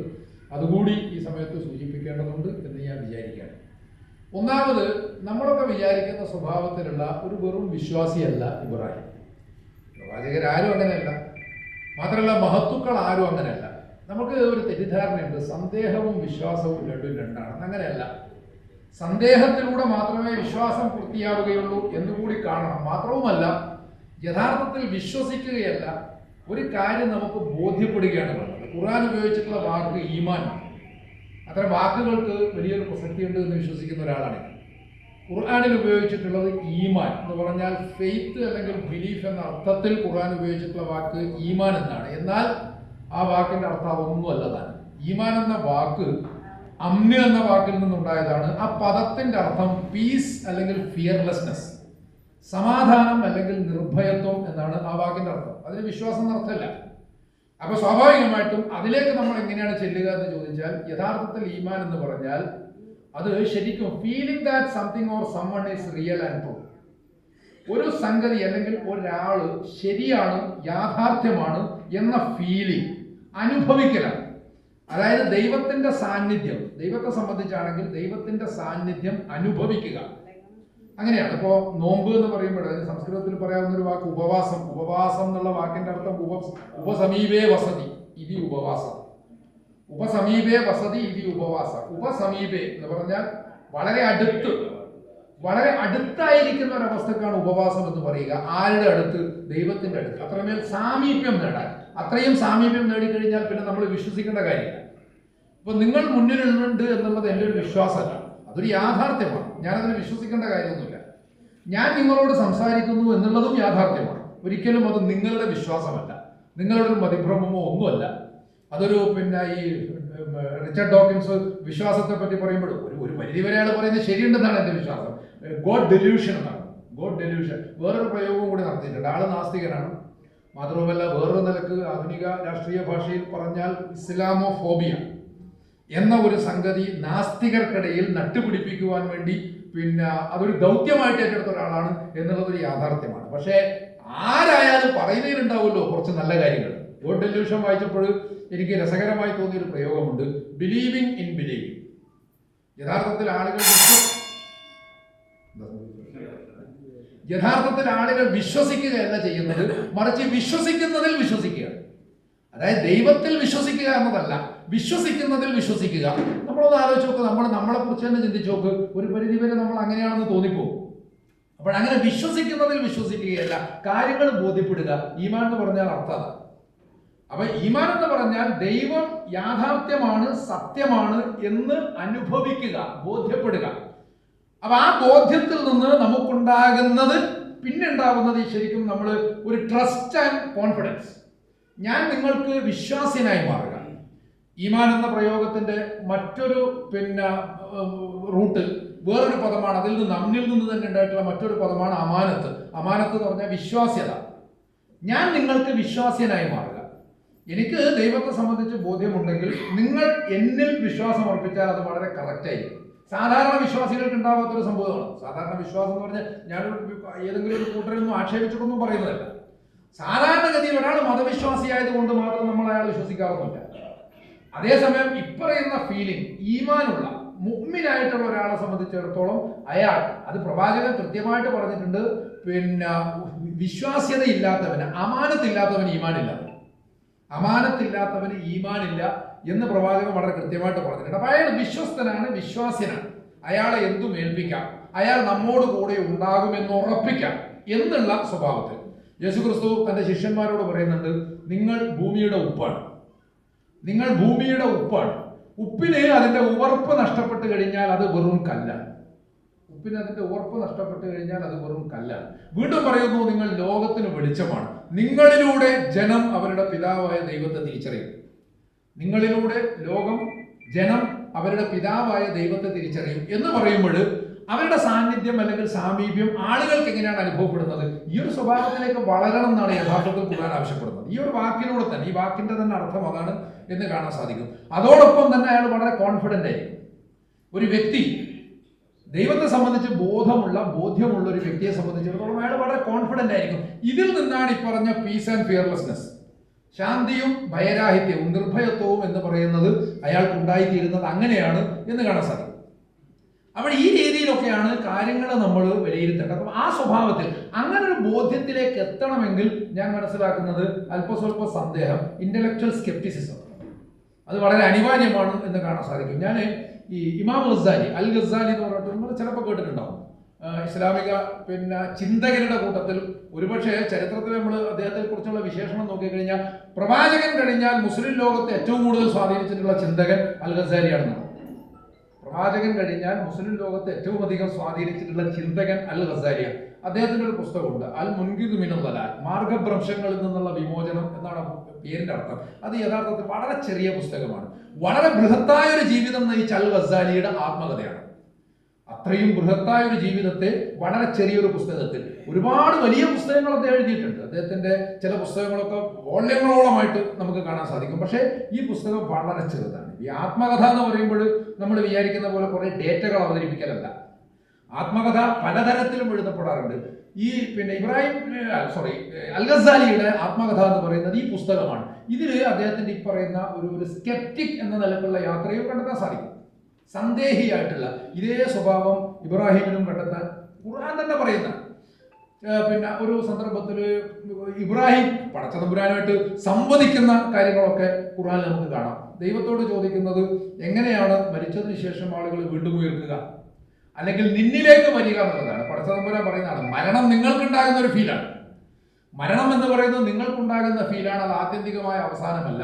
ഞാൻ വിളിച്ചാൽ അവരൊക്കെ ഇങ്ങോട്ടേക്ക് വരും. കാരണം ഞാനാണ് അവരെ സൃഷ്ടിച്ചത്, പരിപാലിച്ചത്, വളർത്തിയതൊക്കെ ഞാനായതുകൊണ്ട് വിളിച്ചാൽ അവർ ഇങ്ങോട്ടേക്ക് വരും. പിന്നെ എൻ്റെ മുമ്പിൽ അവരുടെ പ്രവർത്തനങ്ങൾക്ക് ഉത്തരം പറയാൻ അവർ ബാധ്യസ്ഥരാണ് എന്നുള്ളതാണ് ഇസ്ലാമിന്റെ ഒരു പ്രധാനപ്പെട്ട സന്ദേശം. ഇതേ സംബന്ധിച്ച് ചോദിക്കുന്നു. ഒരുപക്ഷെ ഇത് വേണമെങ്കിൽ ഒരു മിത്തായിട്ട് എടുക്കാം, അല്ലെങ്കിൽ ഒരു ഗുണപാഠകഥയായിട്ട് എടുക്കാം. ഏത് രൂപത്തിലെടുത്താലും അതിന്റെ സന്ദേശം കൃത്യമായിട്ട് മനസ്സിലാക്കുക എന്നുള്ളതാണ്. ഇബ്രാഹിം ചോദിക്കുകയാണ്, എങ്ങനെയാണ് അത് സാധിക്കുക? ആളുകൾ മരിച്ച് അങ്ങോട്ട് കബറിലൊക്കെ പോയതിനു ശേഷം പിന്നെ എങ്ങനെയാണ് നീ വിളിക്കുമ്പോൾ? അപ്പോൾ ആ സമയത്ത് പടച്ചതമ്പുരാൻ അതിന് മറുപടി പറയുന്നു, നീ നാല് പ്രാവുകളെ ഒരുമിച്ച് ഇണക്കി വളർത്തിയിട്ട് പിന്നെ 4നെയും 4 മലകളുടെ മുകളിലേക്ക് കൊണ്ടുവച്ചിട്ട് നീ വിളിച്ചാൽ 4 നിന്റെ അടുത്തേക്ക് വരുമല്ലോ. പ്രാവുകളെയൊക്കെ വളർത്തുന്നവർക്കറിയാലോ നീയുമായിട്ടുള്ള ഇണക്കം. അവർ ഒരുമിച്ച് വളരുന്നു, പിന്നെ വിഭജിച്ചിട്ട് പല മലകളിലേക്ക് കൊണ്ടുവച്ചിട്ട് വിളിക്കുമ്പോൾ അതൊക്കെ ഇങ്ങോട്ടേക്ക് അടുത്ത് വരുന്നത് പോലെ. എന്തുകൊണ്ടാണ് വരുന്നത്? നിന്നോട് അവർക്കുള്ള ആ ഒരു അടുപ്പം. നീയാണ് അതിനെ വളർത്തിയത്, നീയാണ് അതിന് ഭക്ഷണം കൊടുത്തത്, നീയാണ് അതിനെ സ്നേഹിച്ചത്. അക്കാരണത്താൽ നീ വിളിക്കുമ്പോൾ അത് വരുന്നത് പോലെ മനുഷ്യനെ സൃഷ്ടിച്ചതും പരിപാലിച്ചതും വളർത്തിയതും അവർക്ക് ഭക്ഷണം കൊടുത്തതും വെള്ളം കൊടുത്തതും ഒക്കെ ഞാനായതുകൊണ്ട് വിളിച്ചാൽ തീർച്ചയായിട്ടും വരും എന്ന് പടച്ചതമ്പുരാൻ പറയുന്ന മറുപടി. പക്ഷെ ഞാൻ പറയുന്നത് ആ കഥയിലേക്കല്ല, മറിച്ച് നീ എന്തുകൊണ്ടാണ് വിശ്വസിക്കാത്തത് എന്ന് പടച്ചതമ്പുരാൻ ചോദിക്കുമ്പോൾ എനിക്ക് വിശ്വാസമൊക്കെ ഉണ്ട്. പക്ഷെ അതേസമയം തന്നെ എനിക്ക് മനസ്സിലൊരു ഉറപ്പ് വേണം, ഒരു മനസ്സിനൊരു ഉറപ്പ് വേണം എന്ന് ദൈവത്തോട് പറയുന്നതായിട്ടാണ് പറയുന്നത്. എനിക്ക് മനസ്സിനൊരു ഉറപ്പ് വേണം, അതുകൊണ്ട് നീ എനിക്കത് പറഞ്ഞു തരണം. ഇതൊരു അന്വേഷണമാണ്, യഥാർത്ഥത്തിൽ ഒരു സന്ദേഹിയുടെ അന്വേഷണം. ഇതുപോലെ തന്നെ ആളുകൾക്ക് കാര്യങ്ങൾ ബോധ്യപ്പെടുത്തി കൊടുക്കുന്നിടത്ത് ചില നാടകങ്ങളൊക്കെ ഇബ്രാഹിം അവതരിപ്പിക്കുന്നതായിട്ട് പോലും ഖുർആനിൽ കണ്ടെത്താൻ സാധിക്കും. 2-3 പ്രധാനപ്പെട്ട സംഭവങ്ങൾ തന്നെയുണ്ട്, ഞാൻ അതിലേക്കൊന്നും പോകുന്നില്ല. അപ്പോൾ ഇതുപോലെ സന്ദേഹിയായിട്ടും പ്രബോധകനായിട്ടും അതോടൊപ്പം തന്നെ സഞ്ചാരിയായിട്ടും ഇബ്രാഹിമിന്റെ സഞ്ചാരം എന്ന് പറയുന്നത് വളരെ പ്രധാനമാണ്. ഇബ്രാഹിമിന്റെ നാട് ഒരു ഘട്ടത്തിൽ അബ്രഹാം ജനിച്ചത് ഇന്നത്തെ ഇറാഖിലെ ഊർ എന്ന സ്ഥലത്താണ് എന്ന് ചരിത്രം പറയുന്നു. നമ്മൾ ഖുർആനിലെ ബൈബിളിലൊക്കെ രേഖകൾ വെച്ച് പരിശോധിച്ചാലും അങ്ങനെയാണ്, ഊർ എന്ന സ്ഥലത്താണ്. അതേസമയം അദ്ദേഹത്തിന്റെ ജീവിതം കൂടുതലായിട്ടും ചെലവഴിച്ചത് കനാൻ എന്ന് പറയുന്ന ദേശത്താണ്. ആ കനാൻ എന്ന് പറയുന്ന ദേശത്താണ് ഇന്ന് വലിയ അടി നടക്കുന്നത്, വലിയൊരു വംശഹത്യ. ഇന്ന് ഫലസ്തീൻ, ഇസ്രായേൽ എന്നൊക്കെ പറയുന്ന ആ ഭൂപ്രദേശമാണത് എന്ന് നമുക്കറിയാം. യഥാർത്ഥത്തിൽ കനാൻ എന്ന ദേശത്ത് കയറി പാർക്കാൻ വേണ്ടിയിട്ട് ഇബ്രാഹിമിനോട് കൽപ്പിക്കുന്ന സമയത്ത് യാഹ്വേ എന്നാണ് തനാക്കിലുള്ള ഉച്ചാരണം, ക്രിസ്ത്യാനികൾ യഹോവ എന്നാണ് പറയുന്നത്. അപ്പൊ യാഹ്വേ അബ്രഹാമിനോട് പറയുന്നത് തന്നെ ആ ഭൂമിയുണ്ടല്ലോ, ഹിത്യർ, ഹബൂസ്യർ, അമ്മോന്യർ, ഇങ്ങനെ കുറെ ജനവിഭാഗത്തിന്റെ പേര് പറഞ്ഞിട്ട് ഇവരുടെയൊക്കെ ഭൂമിയാണ്, അവിടെ നീ കയറി താമസിച്ചോളൂ എന്നാണ്. കാരണം ഒരാൾക്ക് അധികാരമൊന്നുമില്ല. ഇങ്ങനെ വ്യത്യസ്ത ജനവിഭാഗങ്ങൾ ജീവിക്കുന്ന ഒരു പ്രദേശത്തെ ഒരു വൈവിധ്യത്തിന്റെ അടയാളമായിട്ടാണ് ആ സ്ഥലത്തെ വിശുദ്ധ ഖുർആൻ രേഖപ്പെടുത്തിയിട്ടുള്ളത്. അവിടെ അത് നമുക്ക് വേണ്ടി മാത്രം എന്ന ഒരു അർത്ഥത്തിൽ വാഗ്ദത്ത ഭൂമി എന്ന ഒരു സിദ്ധാന്തത്തെ വ്യാഖ്യാനിച്ചപ്പോഴാണ് സയനിസം എന്ന് പറയുന്ന വംശീയത. അതിന് ജൂതമതമായിട്ട് ബന്ധമൊന്നുമില്ല. ജൂതമതമായിട്ട് ബന്ധമില്ലെന്ന് മാത്രമല്ല, സ്റ്റാർട്ടിങ് മുതൽക്ക് സയനിസം എന്ന ആശയത്തെ അതിനിശ്ചിതമായും ശക്തമായും എതിർത്ത് പോന്നിട്ടുള്ളത് ജൂതപണ്ഡിതന്മാരാണ് എന്നുള്ളത് അനുഭവമാണ്. എനിക്ക് പഠനത്തിൽ നിന്നും വായനയിൽ നിന്നും ബോധ്യപ്പെട്ടിട്ടുള്ള സംഗതിയാണ്. എൽക്കോനൻ വാസർമാൻ എന്ന് പറഞ്ഞിട്ട് ഒരു റബായി എന്നും ചിലർ ഉച്ചരിക്കാറുണ്ട്. ഒരു റബ്ബി ഉണ്ട്. ഈ ജൂതരുടെ പുരോഹിതരെ അവരെ റബ്ബി എന്നാണ് വിളിക്കുക. ഈ പ്രീസ്റ്റ് ഹൈറാർക്കി എന്ന് പറയുന്നത് ജൂതമതത്തിന്റെയും സംഘടിതമായിട്ടുള്ള മതരൂപങ്ങൾ എന്ന നിലക്ക് പൊതുവെ സെമിറ്റിക് മതങ്ങളുടെ ഒരു പ്രത്യേകതയാണ് ഈ പ്രീസ്റ്റ് ഹൈറാർക്കി എന്ന് പറയുന്നത്. പക്ഷേ സെമിറ്റിക് അല്ലാത്ത ബുദ്ധമതത്തിലും ലാമായിസത്തിലും ഒക്കെ നമുക്കത് കണ്ടെത്താൻ സാധിക്കും. എന്നാൽ ഇസ്ലാം അതിനെ നിരാകരിച്ചിട്ടുണ്ട്. പുരോഹിതരുണ്ടെങ്കിൽ പോലും അങ്ങനെ ഒരു സംഗതി ഇസ്ലാമിൽ ഇല്ല, ഉണ്ടാകാൻ പാടില്ല എന്നുള്ളതാണ് ഖുർആന്റെ കൽപ്പന. പിന്നീട് അത് ഉണ്ടായി എന്നുള്ളത് വേറെ വിഷയം, അത് അപജയം മാത്രമാണ്. എന്തായാലും ഒരു റബ്ബി, അങ്ങേയറ്റ ചിന്തകനായ പണ്ഡിതനായ എൽക്കോണൻ വാസർമാൻ, ഇദ്ദേഹം നാത്സികളുടെ കാലത്ത് പീഡനം അനുഭവിച്ചിട്ടുള്ള വ്യക്തിയാണ്. നാത്സികളുടെ കാലത്ത്, ഹിറ്റ്ലറുടെ നാത്സികളുടെ കാലത്ത് പീഡനം അനുഭവിച്ചിട്ടുള്ള വ്യക്തിയാണ്. പക്ഷെ അദ്ദേഹം സയണിസത്തിനെതിരായിട്ട് ഒരുപാട് പ്രസംഗിക്കുകയും ഒരുപാട് എഴുതുകയും ചെയ്തിട്ടുണ്ട്. എന്നിട്ട് അദ്ദേഹം പറയുന്നത് ആന്റി സെമൈറ്റുകളെക്കാളും ജൂതായിസത്തിന് അനർത്ഥം ചെയ്യുക അല്ലെങ്കിൽ ദോഷമുണ്ടാക്കുക ഈ സയണിസ്റ്റുകളാണ്. അദ്ദേഹം പറയുന്ന ന്യായം എന്താണെന്ന് വെച്ചാൽ, ഈ ഹിറ്റ്ലറും നാസികളും ഉൾപ്പെടെയുള്ള ആന്റി സെമൈറ്റുകൾ ജൂതായിസത്തിന്റെ ശരീരത്തെ കൊല്ലുന്നവരാണെങ്കിൽ സയണിസ്റ്റുകൾ ജൂതായിസത്തിന്റെ ആത്മാവിനെ കൊല്ലുന്നവരാണ്. ജൂതായിസത്തിന്റെ ആത്മാവിനെ കൊല്ലുന്നവരാണ്. അതുകൊണ്ട് സയണിസത്തിന്റെ ഏതെങ്കിലും ഒരു രൂപവുമായിട്ട് സഹകരിക്കുന്നവർ ചെറുപ്പക്കാരെ വഴിതെറ്റിക്കുകയാണ് ചെയ്യുന്നത് എന്ന് അദ്ദേഹം യാതൊരു അർത്ഥശങ്കയും ഇല്ലാതെ തന്നെ പ്രഖ്യാപിക്കുന്നു. നാസിസവും സയണിസവുമായിട്ട് തുലനപ്പെടുത്തുകയും ചെയ്യുന്നതായിട്ടും കാണാൻ സാധിക്കും. അപ്പോൾ അത്രമേൽ ഈ പറയുന്ന വംശീയതയെ ജൂത പണ്ഡിതന്മാർ എതിർത്തിട്ടുണ്ട് എന്നത് വസ്തുതയാണ്. നമ്മളെപ്പോഴും ഒരു മതത്തെ വിലയിരുത്തുമ്പോൾ അതിലുള്ള ഫനാറ്റിക് അല്ലെങ്കിൽ റാഡിക്കൽ തീവ്രവാദ പ്രവണതകളെ മുന്നിൽ നിർത്തിക്കൊണ്ട് വിലയിരുത്താറുണ്ട്. അങ്ങനെയാണ് പലപ്പോഴും ഇപ്പോൾ ഇസ്ലാമുമായി ബന്ധപ്പെട്ടിട്ടുള്ള വിമർശനങ്ങൾ പറയുമ്പോൾ തന്നെ ലോകത്ത് പലയിടത്തും നടക്കുന്ന, മാത്രമല്ല നമ്മൾ വേറൊന്നുകൂടി മനസ്സിലാക്കേണ്ടത്, ഇത്തരം പ്രവണതകളിൽ പലതിനും രാഷ്ട്രീയമായ കാരണങ്ങളും പശ്ചാത്തലങ്ങളും ഉണ്ട്. രാഷ്ട്രീയമായ കാരണങ്ങളും പശ്ചാത്തലങ്ങളുമുണ്ട്. അറേബ്യയിൽ പ്രത്യേകിച്ച് ഇറാഖ്, സിറിയ പോലുള്ള സ്ഥലങ്ങളിലുണ്ടല്ലോ, അങ്ങേയറ്റം കടുത്ത ഏകാധിപത്യം കൊടികുത്തി വാഴുന്ന പ്രദേശങ്ങളായിരുന്നു. കടുകടുത്ത ഏകാധിപത്യം. നമ്മൾ അവസാനം അമേരിക്കയോട് ഏറ്റുമുട്ടി വീരജന്മം പ്രാപിച്ചതിന്റെ പേരിൽ ആദരിക്കുന്ന സദ്ദാം ഹുസൈൻ പോലും കടുത്ത സ്വേച്ഛാധിപതിയായിരുന്നു എന്നുള്ളത് വസ്തുതയാണ്. അറബികളല്ലാത്ത, സുന്നികളല്ലാത്ത ആളുകൾക്ക് നേരെ എന്ന് പറഞ്ഞാൽ മുസ്ലിങ്ങളിൽ തന്നെ പെട്ട ഷിയാക്കൾക്കെതിരായിട്ട് പോലും അയാൾ നടത്തിയിട്ടുള്ള അതിഭീകരമായിട്ടുള്ള നരഹത്യ എന്ന് പറയുന്നത് ചരിത്രത്തിൽ രേഖപ്പെടുത്തപ്പെട്ടിട്ടുള്ള സംഗതിയാണ്. 10,000-കണക്കിന് ലക്ഷക്കണക്കിന് കുർദുകളെയൊക്കെ കൊന്നൊടുക്കിയതായിട്ടും പറയപ്പെടാറുണ്ട്. അപ്പോൾ അങ്ങനെയുള്ള സദ്ദാം ഹുസൈൻ ആയാലും അതുപോലുള്ള ഭരണാധികാരികളായാലും ആ ഏകാധിപത്യം ഉണ്ടാക്കിയിട്ടുള്ള അനിശ്ചിതത്വങ്ങളുണ്ട്. ഇതിൽ നിന്നൊക്കെയാണ് അവിടെ ഈ IS പോലുള്ള സംഘടനകളൊക്കെയും വളർന്നു വന്നത് എന്നുള്ളതൊരു യാഥാർത്ഥ്യമാണ്. പക്ഷെ എന്നതുകൊണ്ട് അവരുടെ പ്രവർത്തനങ്ങൾ ഒരിക്കലും ന്യായീകരിക്കപ്പെടുന്നില്ല. നമുക്കൊരിക്കലും തീവ്രവാദത്തെയോ അതുമായി ബന്ധപ്പെട്ട അക്രമത്തെയോ ന്യായീകരിക്കാനുള്ള ഒരു ബാധ്യതയുമില്ല. എന്നാൽ അതേസമയം തന്നെ ഓരോ സ്ഥലത്തുമുള്ള അതിന്റെ പശ്ചാത്തലങ്ങളെക്കുറിച്ച്, അധികാരവുമായി അതിനുള്ള ബന്ധത്തെക്കുറിച്ച് ഒന്ന് ആലോചിക്കുന്നത് നല്ലതാണ്. അപ്പൊ ഞാൻ പറയുന്നത് എന്താണെന്ന് വെച്ചാൽ, ഇസ്ലാം എന്ന് കേൾക്കുമ്പോൾ ആളുകളുടെ മനസ്സിലുണ്ടാകുന്ന ചിത്രങ്ങൾ അതൊക്കെയാണ്.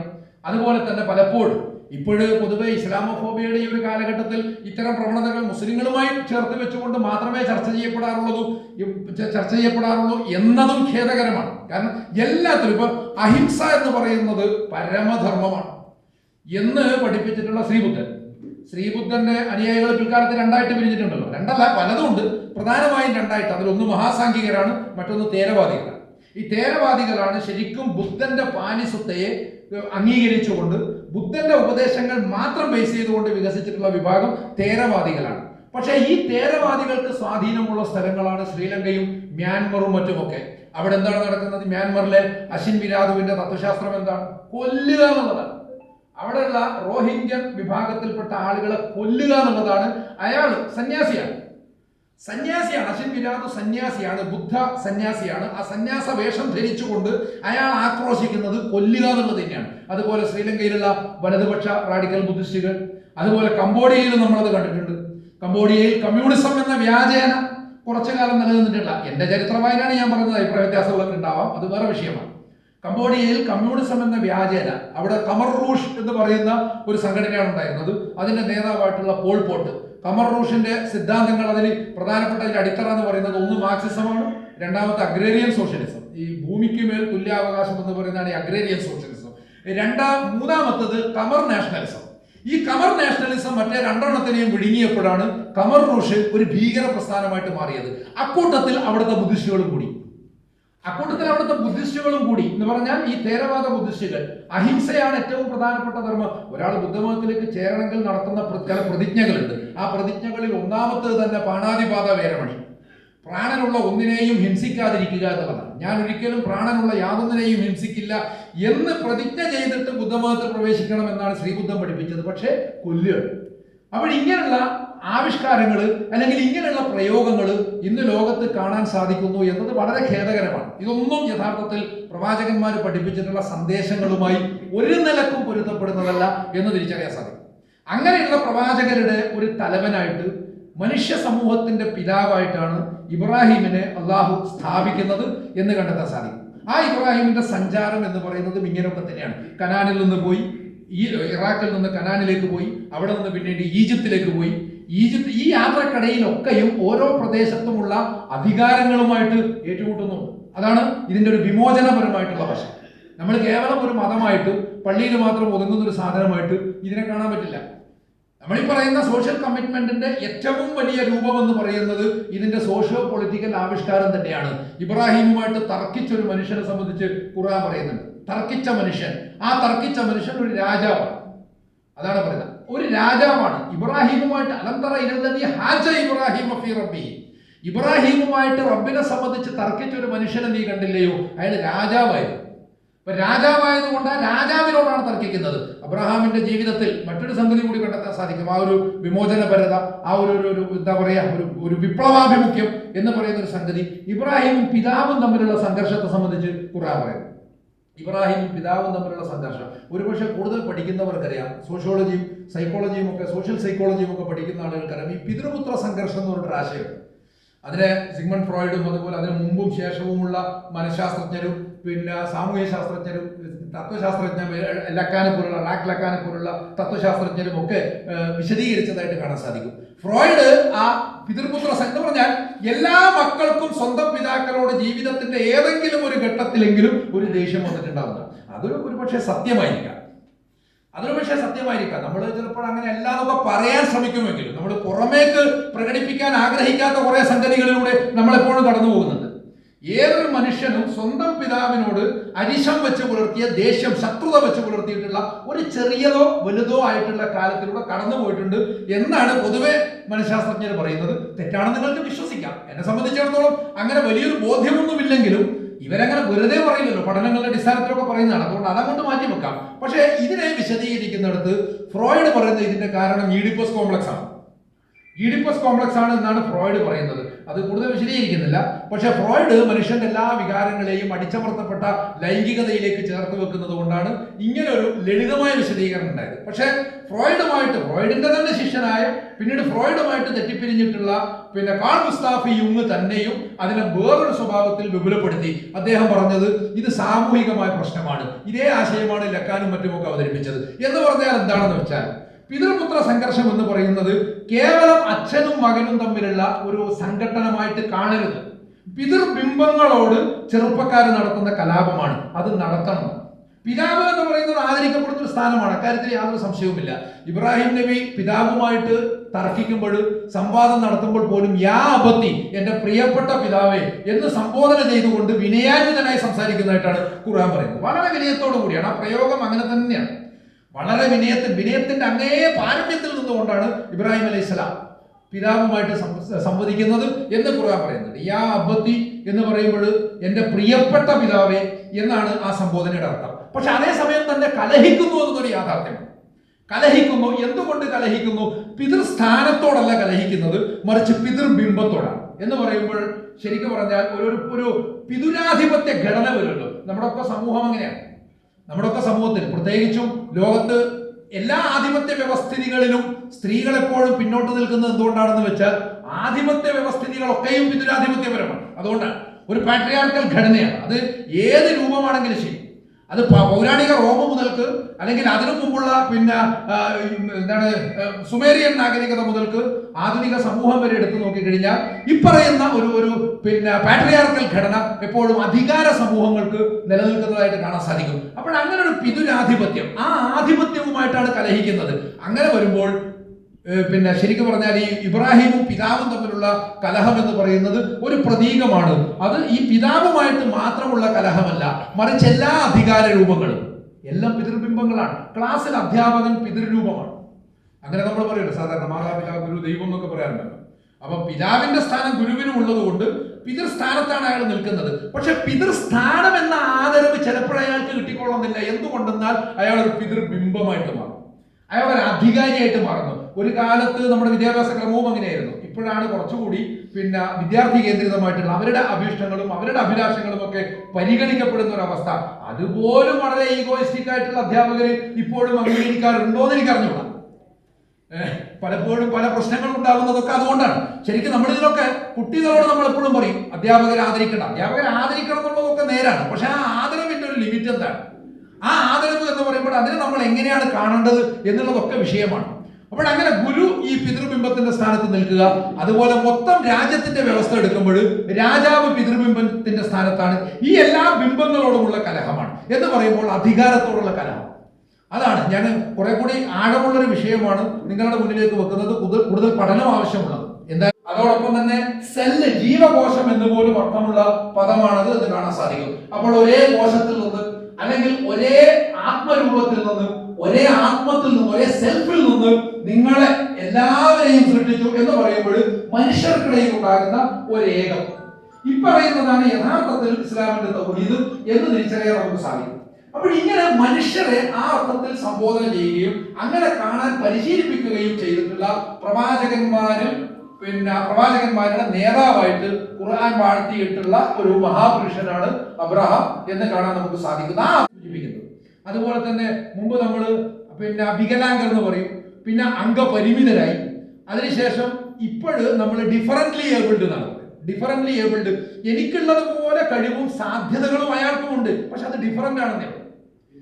ഇതാണ് ഭിന്നശേഷി എന്നൊരു വാക്ക്. അത് നമ്മൾ മുന്നോട്ട് പോകുന്നതിന്റെ ഒരു അടയാളമാണ്. അതോടുകൂടി അന്യം എന്ന വാക്ക് തന്നെ നമുക്ക് അന്യമായി മാറുന്നുണ്ട്. അതൊരു നല്ല പ്രവണതയാണ്, അന്യം എന്ന വാക്ക് തന്നെ. അതുകൊണ്ട് അന്യമതസ്ഥർ എന്ന് പറഞ്ഞിട്ട് സാധനം ഇല്ല, അന്യ സംസ്ഥാന തൊഴിലാളികൾ എന്ന് പറഞ്ഞിട്ട് സാധനമില്ല.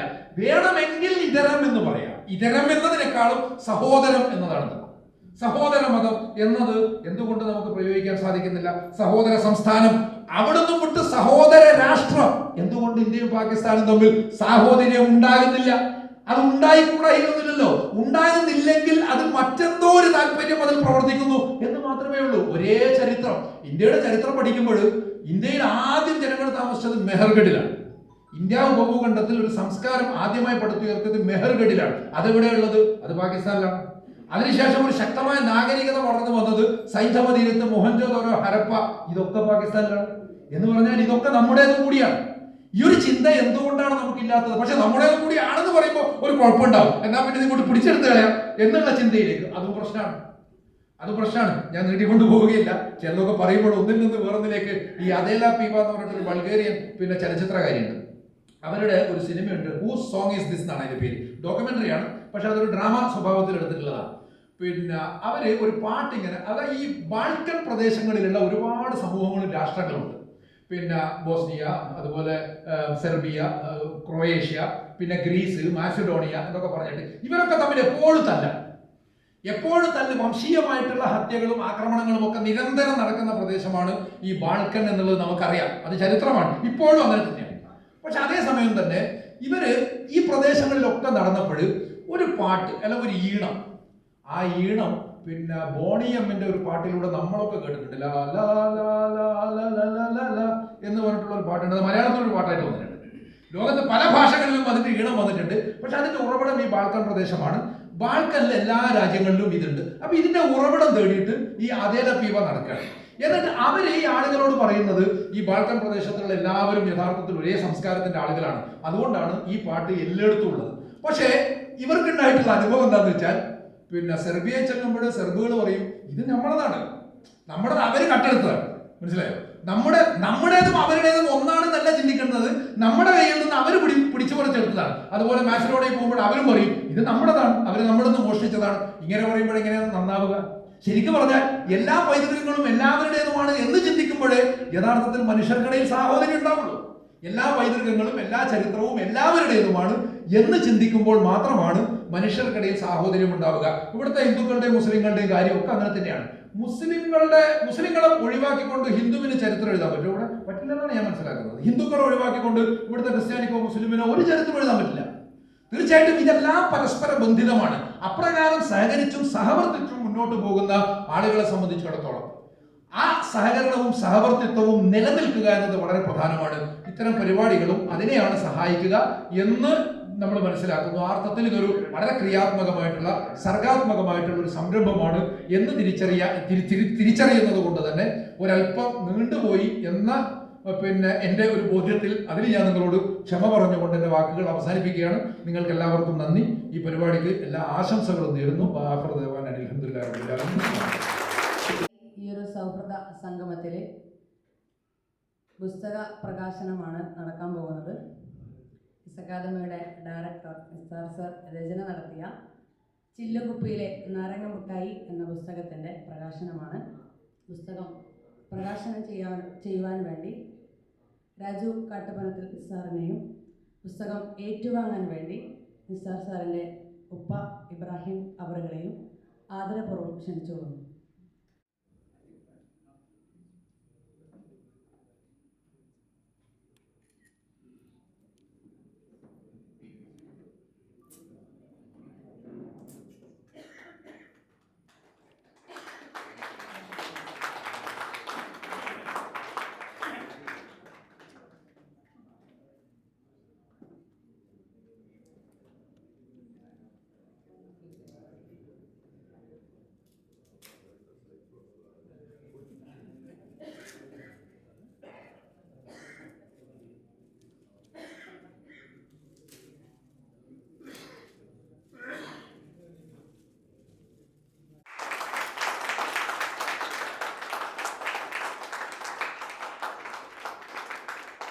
നബിയിലെ ഓരോ വരവും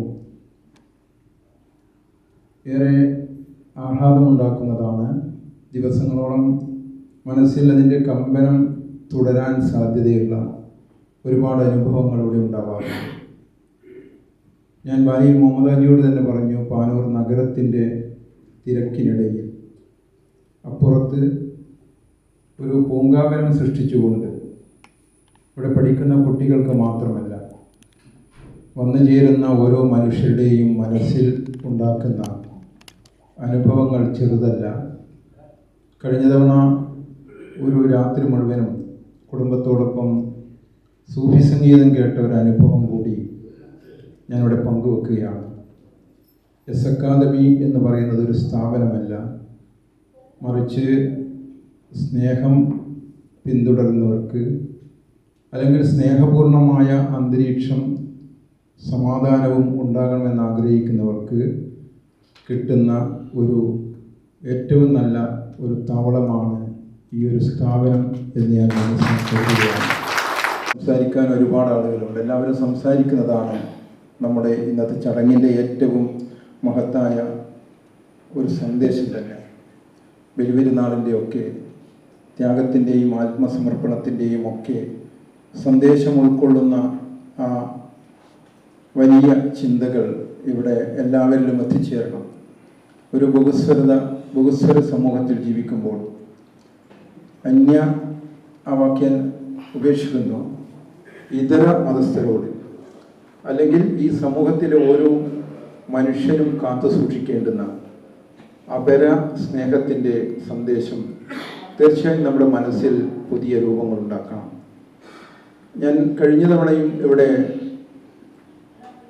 ഒരു നോവൽ പ്രകാശനം ചെയ്തത് സഫിയ കുരാറയുടെ കറുത്ത മുത്ത്. സത്യത്തിൽ നമ്മുടെ സമൂഹത്തിലെ നാം എഴുതാൻ കഴിയില്ല എന്ന് കരുതുന്ന ആളുകളാണ് മനോഹരമായ ഇത്തരം സർഗാത്മക രചനകൾ നിർവഹിക്കുന്നത്.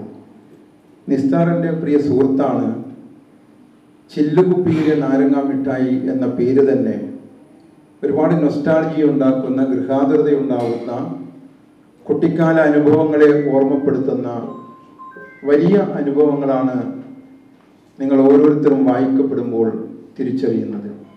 സാധാരണ നമ്മൾ പറയും, ഈ ഇത്തരം വേദികളിൽ വെച്ച് പുസ്തകത്തെക്കുറിച്ച് വിശദമായി സംസാരിക്കുന്നത് അനുചിതമാണ്.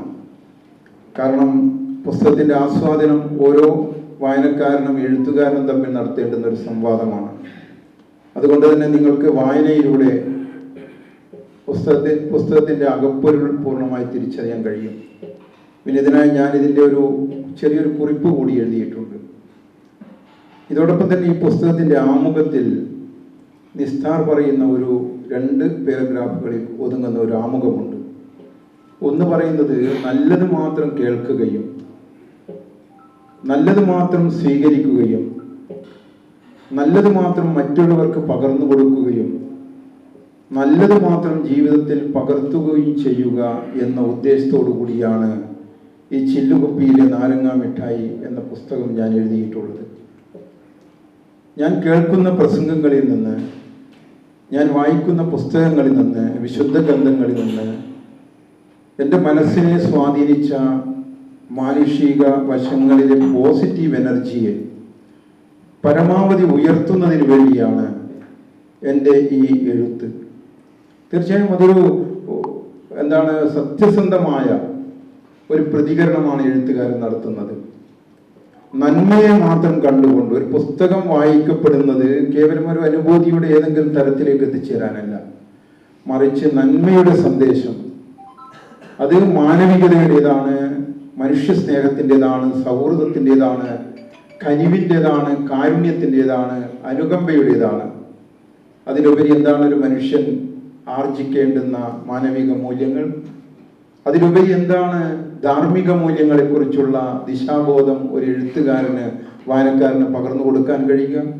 ഈ കൊച്ചു പുസ്തകം 55 കുറിപ്പുകളിലൂടെ തീർച്ചയായും വായനാ അനുഭവം ഓരോ ആളുകൾക്കും നൽകുന്നത് ഈ പോസിറ്റീവ് എനർജിയാണ്. അതുകൊണ്ട് ഞാൻ വിശ്വസിക്കുന്നു, ഞാൻ എഴുതിയത്, ഞാൻ എൻ്റെ കുറിപ്പിൽ അതിനൊരു തലവാചകം കൊടുത്തത് തന്നെ മധുകണങ്ങളുടെ സമാഹാരം എന്നാണ്.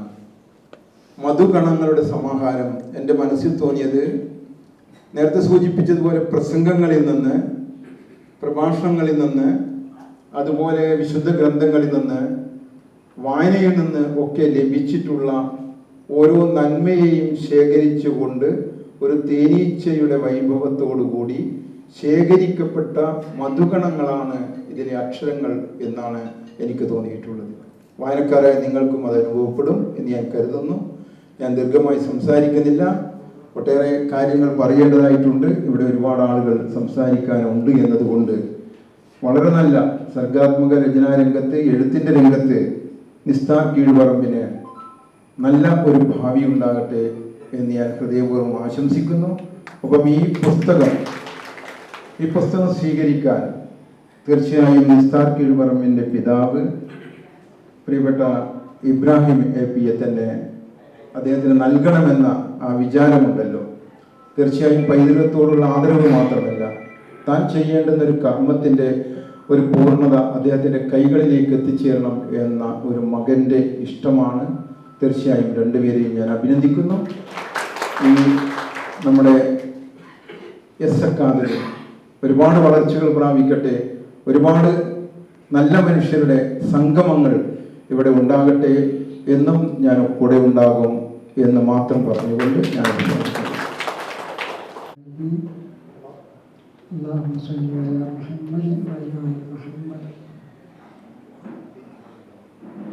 അസ്സലാമു അലൈക്കും വറഹ്മത്തുള്ളാഹി വബറകാതുഹു.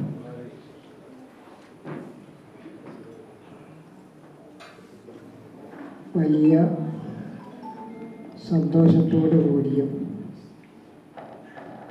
അതിലേറെ അഭിമാനബോധത്തോടു കൂടിയാണ് ഈ പുസ്തകം ഞാൻ ഏറ്റുവാങ്ങിയിരിക്കുന്നത്.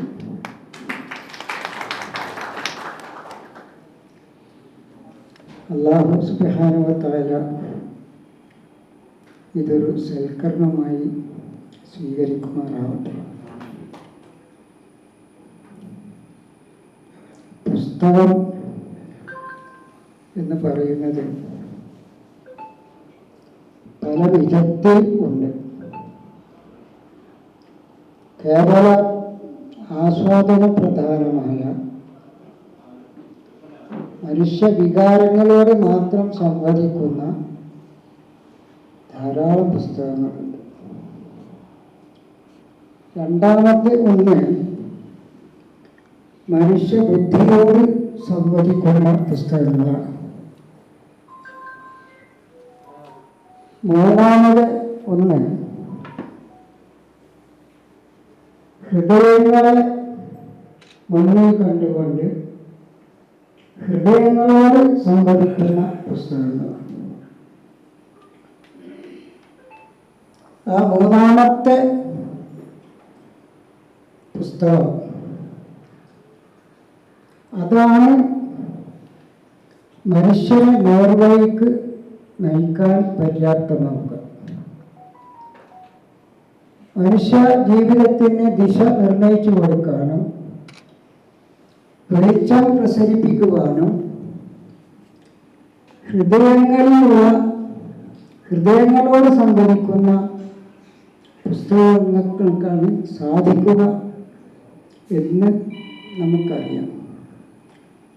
അതിൻ്റെ ഏറ്റവും വലിയ ഉദാഹരണം വിശുദ്ധ ഖുർആനാണ്. ഖുർആനെ കുറിച്ച് അള്ളാഹു ഖുർആനിൽ പറഞ്ഞത് പ്രവാചകന്റെ ഹൃദയത്തിലേക്കാണ് ഖുർആൻ നൽകിയതെന്ന്, ബുദ്ധിയിലേക്കല്ല, ഹൃദയത്തിലേക്കാണ് ഖുർആൻ ഇറക്കിയത്. നസ്സലഹു അലാ ഖൽബിക എന്ന് ഖുർആൻ പറഞ്ഞു. അപ്പം ഈ ഹൃദയങ്ങളോട് സംവദിക്കുന്ന പുസ്തകങ്ങൾ അത് മനുഷ്യ ജീവിതത്തിൽ തീർച്ചയായും വഴി കാണിക്കുകയും വെളിച്ചം പ്രസരിപ്പിക്കുകയും ചെയ്യും എന്നതാണ് നമ്മുടെ അനുഭവം. ഈ പുസ്തകം അഭ്യുദയത്തിലൊന്നാകട്ടെ. ഇതിൻ്റെ ഉള്ളടക്കങ്ങളൊന്നും ഞാൻ കണ്ടിട്ടില്ല. അള്ളാഹു ഇതൊരു നല്ല കർമ്മമായി സ്വീകരിക്കുമാറാവട്ടെ എന്ന് മാത്രം പറഞ്ഞുകൊണ്ട് അവസാനിപ്പിക്കുകയാണ്. അസ്സലാമു അലൈക്കും. ക്ഷണം സ്വീകരിച്ച് പെട്ടെന്ന് പോകണമെന്നാഗ്രഹിച്ചാണ് വന്നത്.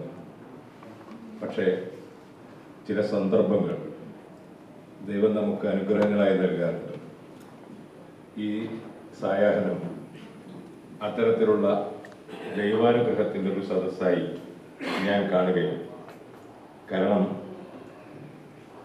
വിശ്വാസികളെ സംബന്ധിച്ചിടത്തോളം ബലിപെരുന്നാളിൻ്റെ ആഘോഷങ്ങൾ മനസ്സിൽ ഓർമ്മകളായി നിന്നുകൊണ്ടുള്ള ഒരു സന്ദർഭത്തിൽ അതിൻ്റെ ചരിത്രപരമായ പശ്ചാത്തലത്തിൽ നിന്നുകൊണ്ട് കേൾക്കാൻ ഒട്ടും ആഗ്രഹിക്കാത്ത വാർത്തകൾ കൊണ്ട് അങ്ങേയറ്റം മലീമസമായ നമ്മുടെ ഈ സാമൂഹ്യ കർമ്മത്തിൽ നമ്മൾ ആരാണെന്ന് പരസ്പരം അറിയാനുള്ള, ചേർന്നിരിക്കാനുള്ള ഇടങ്ങൾ ആഗ്രഹിക്കുന്നവരെ പോലും ഭിന്നിപ്പിച്ചു നിർത്തുന്ന ഒരു കാലഘട്ടത്തിൽ നമ്മൾ അങ്ങനെ നിൽക്കേണ്ടവരല്ല, പരസ്പരം അറിയേണ്ടവരാണെന്നും അങ്ങനെ അറിയേണ്ടവരെ മാറ്റി നിർത്തുന്ന ശക്തികൾക്കെതിരായി നമ്മൾ ഒരുമിക്കേണ്ടുന്നവരാണെന്ന ഹ്രസ്വമായ സന്ദേശമായി ഞാൻ ഈ സംഗമത്തെ കാണുകയാണ്.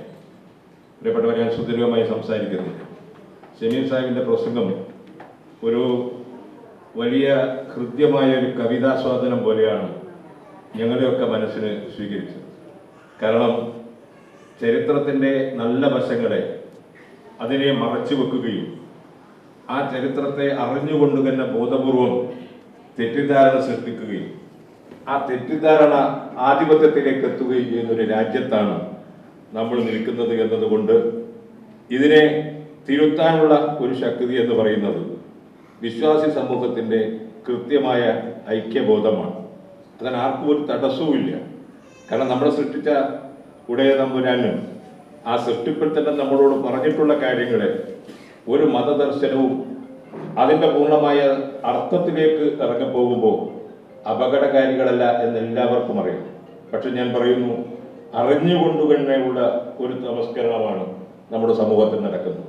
ഇതിനെ ചെറുത്തു തോൽപ്പിക്കാൻ, നമ്മുടെ മനസ്സുകളിൽ ഐക്യമുണ്ടാക്കാൻ, യോജിപ്പുണ്ടാക്കാൻ, ആ യോജിപ്പാണ് ഇതിനെല്ലാം പരിഹാരമെന്ന്. മറിച്ച് ഞാനും നിങ്ങളുമൊക്കെ എൻ്റെ പടച്ച തമ്പുരാൻ്റെ മുമ്പിൽ തീർത്തും അശക്തനാണ്. എൻ്റെ അഹങ്കാരം, എൻ്റെ ധിക്കാരം, എൻ്റെ സ്വയ ചിന്തകൾ എല്ലാം അതിൻ്റെ മുന്നിൽ നിസ്സാരമാണെന്നും ചിന്തിപ്പിക്കുന്ന രീതിയിലുള്ള ഒരു സംസാരം ഷമീം സാഹിബിൻ്റെ ഭാഗത്തുണ്ടായി. അതുകൊണ്ട് തന്നെ ഇതൊരു എന്താ പറയുക, ഒരു ചെറിയ നുറുങ്ങുവട്ടമാണ്. എസ് അക്കാഡമി തന്നെ അങ്ങനെയാണെന്ന് പറയേണ്ടി വരും. പാനൂരിൽ നിന്ന് കേൾക്കുമ്പോൾ പഴയ കാലത്തൊക്കെ നമ്മുടെയൊക്കെ ഓർമ്മയിലുള്ള ബാനു എന്ന് പറയുന്നത് മറ്റെവിടെയെങ്കിലും പോയാൽ ചോദിക്കുമോ ബാനുക്കാരനാണെന്നാണ്. ഇതൊരു വല്ലാത്തൊരവസ്ഥയായിരുന്നു. ആ അവസ്ഥയിൽ നിന്നൊക്കെ നമ്മൾ കുറേ മാറി വന്നു. പക്ഷെ ആ ബാനൂര് എന്ന ആ പേരിന്റെ നെറുകയിൽ തന്നെ ഇവിടെ മാറ്റത്തിന്റെയും യോജിപ്പിന്റെയും ഐക്യത്തിന്റെയും സ്നേഹത്തിന്റെയും ഒരു വിളക്കാണ് എസ് അക്കാഡമിയായി ഇവിടെ കത്തിച്ചു വെച്ചിട്ടുള്ളത്. ഇത് 1000 പ്രശോഭിതമായ രീതിയിൽ മുന്നോട്ട് പോകാൻ സർവശക്തൻ അനുഗ്രഹിക്കട്ടെ. എല്ലാ ഭാവങ്ങളും അർപ്പിക്കുന്നു. ശ്രാവണേ. ഓരോ വർഷവും തുടരുക എന്ന് പറയുന്നത് പെരുന്നാളിൻ്റേതായാലും നല്ല ദിനത്തിൻ്റേതായാലും ഓരോ പരിപാടി കഴിയുമ്പോഴേക്കും നമ്മുടെ മനസ്സ് അതിന് പാകപ്പെടുത്തി വരിക എന്നത് തന്നെയാണ് ഈ സമൂഹത്തെ സംബന്ധിച്ചിടത്തോളം അത്യന്താപേക്ഷിതമായിട്ടുള്ളത്.